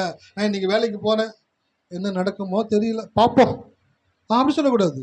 நான் இன்னைக்கு வேலைக்கு போகிறேன், கர்த்தர் ஒரு புதிய காரியத்தை செய்யணும் என் வாழ்க்கையில், கர்த்தர் செய்வான்னு விசுவாசிக்கிறேன். இன்னைக்கு கர்த்தர் ஏதோ ஒரு விதத்தில் என் தேவைகளை சந்திக்க போகிறார். ஏதோ ஒரு விதத்தில் கர்த்தர் எனக்கு அற்புதத்தை செய்ய போகிறார். அதிசயத்தை நான் பார்க்க போகிறேன். ஒரு தேவன் நன்மையை எனக்கு கொடுக்க போகிறார் அப்படின்ற வார்த்தையை முதல்ல பேசுங்க. ரெண்டாவது, அந்த வார்த்தை நடக்கக்கூடிய விதத்தில் அதை கற்பனை பண்ணி பாருங்க. உங்க வாழ்க்கையில எப்ப கற்பனை பண்ண ஆரம்பிக்கிறீங்களோ அப்பதான் நீங்க அதை படமாய் உங்க வாழ்க்கையில அனுபவிக்க கூடியவங்களாக இருக்கிறீங்க. பாருங்க, ஒரு ஓவியன் கிட்ட ஒரு படத்தை காட்டுறாங்க, ஒரு நல்ல படம் ஒரு ஓவியன்கிட்ட காட்டுறாங்க. அந்த ஓவியன் அந்த படத்தை வாங்கி பார்த்த உடனே இதே மாதிரி ஒரு படத்தை ஒரு வெள்ளை காகிதத்தில் வரைந்து கொடுங்க அப்படின்னு கேட்குறீங்க. அவன் முடியாதுன்னு சொல்லுவானா? முடியும். ஆனால் அதுக்கு வேண்டிய வரைபொருள்கள் எனக்கு வாங்கி கொடுங்கன்னு கேட்பான். சரி, நீங்களும் வாங்கி கொடுத்துறீங்க. உங்களுடைய அம்மா அப்பாவுடைய பழைய ஃபோட்டோன்னு வச்சுக்கோங்களேன், அதை அப்படியே ட்ரா பண்ணணும்னு நினைக்கிறீங்க. ஒரு நல்ல டிராயர், ஒரு நல்ல படம் வரைய கூப்பிட்றீங்க. அவன் வருகிறான், இந்த மெட்டீரியல்லாம் வாங்கி கொடுங்க, நான் பண்ணித்தரேன்றான். வாங்கி கொடுத்துட்டீங்க. பக்கத்தில் உட்காந்து பார்க்குறீங்க. அவன் ஒரு ஃபோட்டோவை பக்கத்தில் வச்சுட்டு இன்னொரு இடத்துல இதை பார்த்து பார்த்து பார்த்து அந்த பக்கத்தில் என்ன பண்ணுறானாக்க வரைய ஆரம்பிக்கிறான். வரைஞ்சு வரைஞ்சு வரைஞ்சு வரைஞ்சு வரைஞ்சு மேலே இருந்து கீழே வரைக்கும் முடித்து அந்த எக்ஸ்பிரஷன்ஸ்லாம் கொடுத்து இந்த ஃபோட்டோவில் இருக்கிற மாதிரியே அந்த படத்தை வரைஞ்சு உங்கள் கையில் கொடுத்த உடனே நீங்கள் வாங்கி பார்க்குறீங்க. பார்க்கும் பொழுது இதை ஜெராக்ஸ் எடுத்தால் எப்படி இருக்குமோ அதே போல் டிட்டோவை அவன் வரைஞ்சு உங்கள் கையில் கொடுக்குறான். இப்போ அவன் என்ன பண்ணுனா, இருக்கதை கொண்டு இல்லாத ஒன்றை வரைபொருளை கொண்டு உருவாக்கினான். ஆமாவா இல்லைங்களா? இருக்கிற ஒன்றை இல்லாத ஒரு காகிதத்தில் இருப்பதை போன்று கொண்டு வருவதற்கான சில பொருட்களை பயன்படுத்தி அதை வரைஞ்சான். இப்போ ரெண்டையும் பார்த்தா ரெண்டும் ஒரே மாதிரி இருக்குது, பார்க்கறதுக்கு டிட்டோவா வரைஞ்சிருக்கிறான். அவனை பாராட்டுவீங்கல்ல? அதே போல தான் உங்கள் லைஃப்பில் என்ன காரியங்கள் இல்லையோ அது வேதத்தில் இருக்குதா அப்படின்ட்டு பாருங்க. வேதத்தில் இருந்துச்சு அப்படின்னாக்க 100% ஷியோர் அது உங்களுக்கு கட்டாயமாக நடக்கும். ஸோ அது கட்டாயமாக நடக்கும் அப்படின்னாக்க இப்போ நீங்கள் இந்த வேத வசனத்தை உங்களுடைய லைஃப்பில் எம்டியாக இருக்கிற உங்கள் லைஃப்பில் இப்போ நீங்கள் அதை கொண்டு வரணும். இப்போ நீங்கள் அதை எப்படி கொண்டு வர முடியும்? ஒரு படம் வரைகிறவன் பென்சிலையும் மையமும் வைத்து கலர் காரியங்களை வைத்து அந்த படத்தை எப்படி அழகா வரைஞ்சு உருவாக்கி கொடுக்கிறானோ அப்படியே இங்க இருக்கக்கூடிய வாழ்க்கையை உங்க வாழ்க்கையில கொண்டு வர்றதற்கு நீங்க வரைபொருளாகிய உங்களுடைய வாயின் வார்த்தைகளை கொண்டு நீங்கள் வரைய ஆரம்பிக்க வேண்டும். ஏன் நிறைய பேருக்கு அறிக்கை புரியல அப்படின்னாக்க, அறிக்கை நீங்கள் வரைந்து கொண்டு இருக்கிறீர்கள். படம் வரைகிறவன் வரைஞ்சுக்கிட்டு இருக்கும் பொழுது நோன்னு பேசக்கூடாது. என்னங்க மூக்கு ஒரு மாதிரி இருக்கு அக்கா, கொஞ்சம் கம்பெனி இருக்குங்களேக்கா. அதனால தான் சில பெயிண்ட்லாம் பார்த்தீங்கன்னா தனியாக ரூமில் வரைவாங்க. ஆளுங்களை நிற்க வச்சுட்டு வரைஞ்சோன்னு வச்சுக்கோங்களேன், அவனுக்கு வரைகிற ஆசையை இப்போ நான் தொழிலே கை விட்டுருவான். இதுக்கப்புறம் வரைஞ்சி பிரோஜனம் இல்லைடா, மூக்கு சரியில்லை நாக்கு சரியில்லைன்னு வரைஞ்சே முடிக்கல, அதுக்குள்ளே இவ்வளோ அக்கா போகிறா இருக்குது. நீங்கள் ஃபஸ்ட்டு முதல்ல வெளியில் போயிருங்கன்றாங்க. ஏசு ஒரு சிறு பெண்ணை உயிரோடு எழுப்பும் பொழுது என்ன பண்ணார்? மார்க் அடிக்கிற பாட்டியில் உள்ளே உட்காந்து அழுதுட்டு இருந்திருக்கு. ஓ போயிட்டியம்மா, யாருன்னே தெரியாது அந்த பொண்ணு, அழுக கூட்டு வந்திருக்கானுங்க. ஓ நீ எப்படி ஓடுவோம்மா என் செல்லமே செல்லமே. இயேசுவே பார்த்துட்டு பாரு, என்னம்மா புழுகுது போது அந்த பெருசுங்களாம் முதல்ல வெளியே அனுப்பு, வெளியில் போ எல்லாத்தையும் வெளியில் அனுப்பிச்சிட்டு அந்த சிறு பெண்ணுடைய கையை பிடிச்சி என்ன பண்ணாரு? தலித்தகூமி, சிறு பெண்ணை எழுந்திரு என்று உனக்கு சொல்லுகிறேன் சொன்னவன்னு அந்த பொண்ணு எழுந்திரிச்சு நின்னா. இந்த டிக்கெட்டுங்கெல்லாம் உள்ளே எழுந்துச்சுன்னு வச்சுங்களேன், இது அழுகிறத பார்த்து ஏசு அந்த பொண்ணு கையை பிடிச்சி தூக்கியிருந்தா கூட பொண்ணு முழிச்சு பார்த்துருவோம், நம்ம செத்து போயிட்டோம் முடிஞ்சுட்டு திரும்பி படுத்துரும்.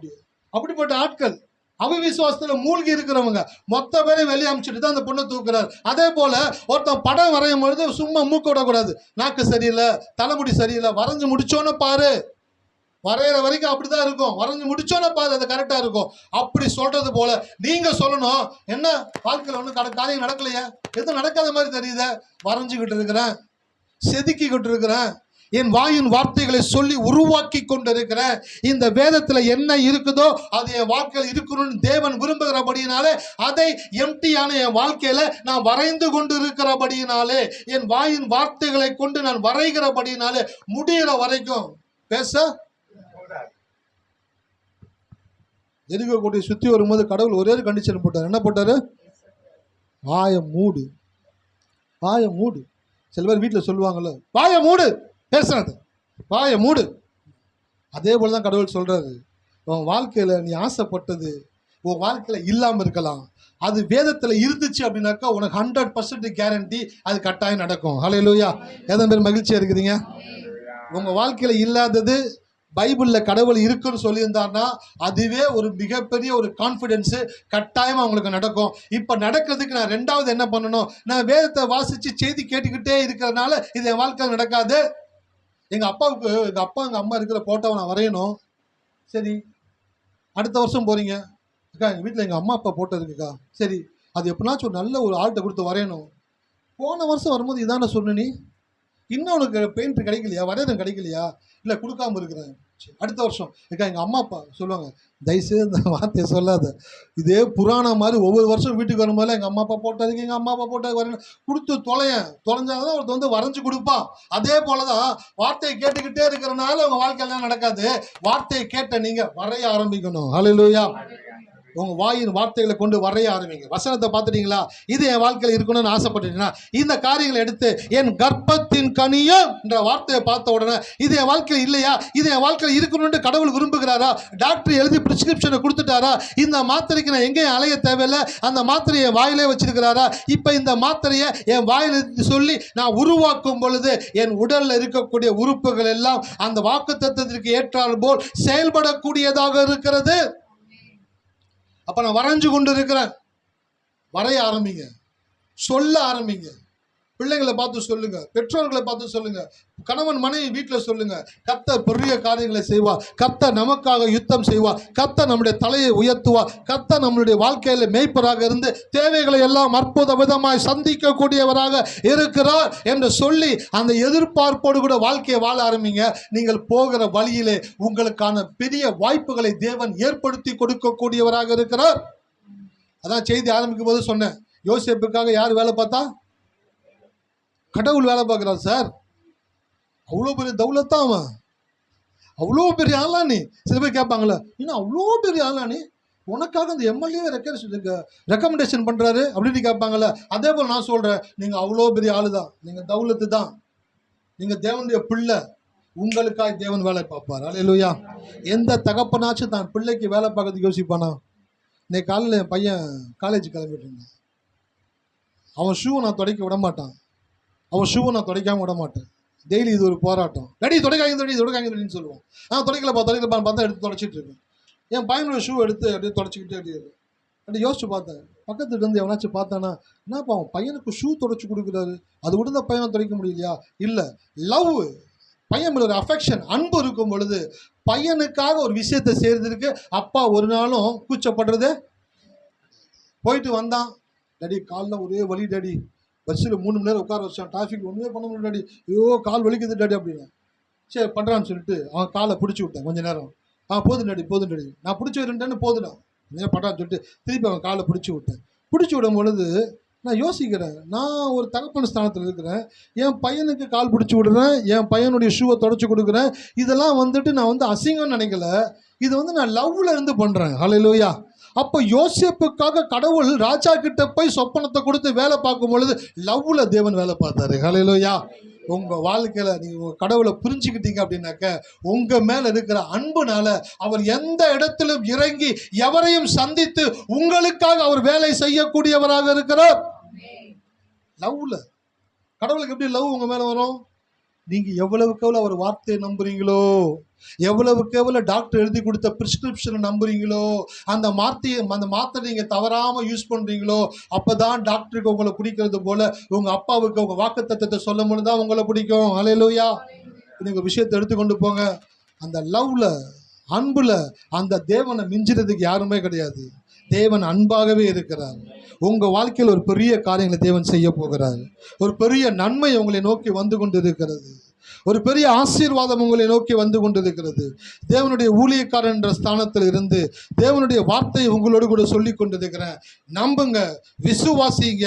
உன் கர்ப்பத்தின் கனியும் என்ற தேவன் சொல்லி இருப்பார் என்றால் அது என் வாழ்க்கையில் இல்லைன்னு கிடையாது, அது என் வாழ்க்கையில் இருக்கணும்ட்டு என் தேவன் விரும்புகிறபடியினால அதை ஒரு ஓவியன் ஒரு வெள்ளை தாளில் வரைகிறது எப்படியோ அப்படியே இல்லாத ஒன்றை என் வாழ்க்கையிலே வரையக்கூடிய ஆற்றலை தேவன் என் வாயிலே கொடுத்திருக்கிறபடியினாலே நான் எதை சொல்லுகிறேனோ அதை என் தேவன் எனக்காக செய்யக்கூடியவராக இருக்கிறார். உங்க வாழ்க்கையில் ஒரு பெரிய ஆசீர்வாதத்தை தேவன் கொண்டு வந்து கொண்டிருக்கிறார். விசுவாசிங்க, நம்புங்க, வார்த்தையை சொல்லுங்க. கர்த்தர் பெரிய காரியங்களை செய்ய போறாருன்னு சொல்லுங்க. செய்தி முடிச்சுட்டு வீட்டுக்கு போகும்போது பேசிக்கிட்டே போங்க. கர்த்தர் பெரிய காரியம் எங்கள் வாழ்க்கையில் செய்ய போகிறார். ஒரு பெரிய மாற்றத்தை கொண்டு வர போகிறார். ஒரு பெரிய முன்னேற்றம் எங்கள் வாழ்க்கையில் வரப்போகுது. எப்படி வரப்போகுது, யாருனால வரப்போகுதுன்னு தெரியாது. சிறைச்சாலையில் உட்கார்ந்து கொண்டிருந்த யோசேப்புக்கு தெரியாது அடுத்த நாள் அவன் அரண்மனையில் தூங்க போகிறான் என்று அவனுக்கு தெரியாது. ஆனால் அவனுக்கு ஒன்று தெரியும், எனக்கு கனவை கொடுத்த தேவன் அதை எப்படியும் நிறைவேற்றக்கூடியவராக இருக்கிறார் என்று அவன் அறிந்திருந்தபடியினாலே அவனுக்காக தேவன் வேலை செய்தார். நீங்களும் உங்க அப்பாவை நம்பி தைரியமா வீட்டுக்கு போங்க.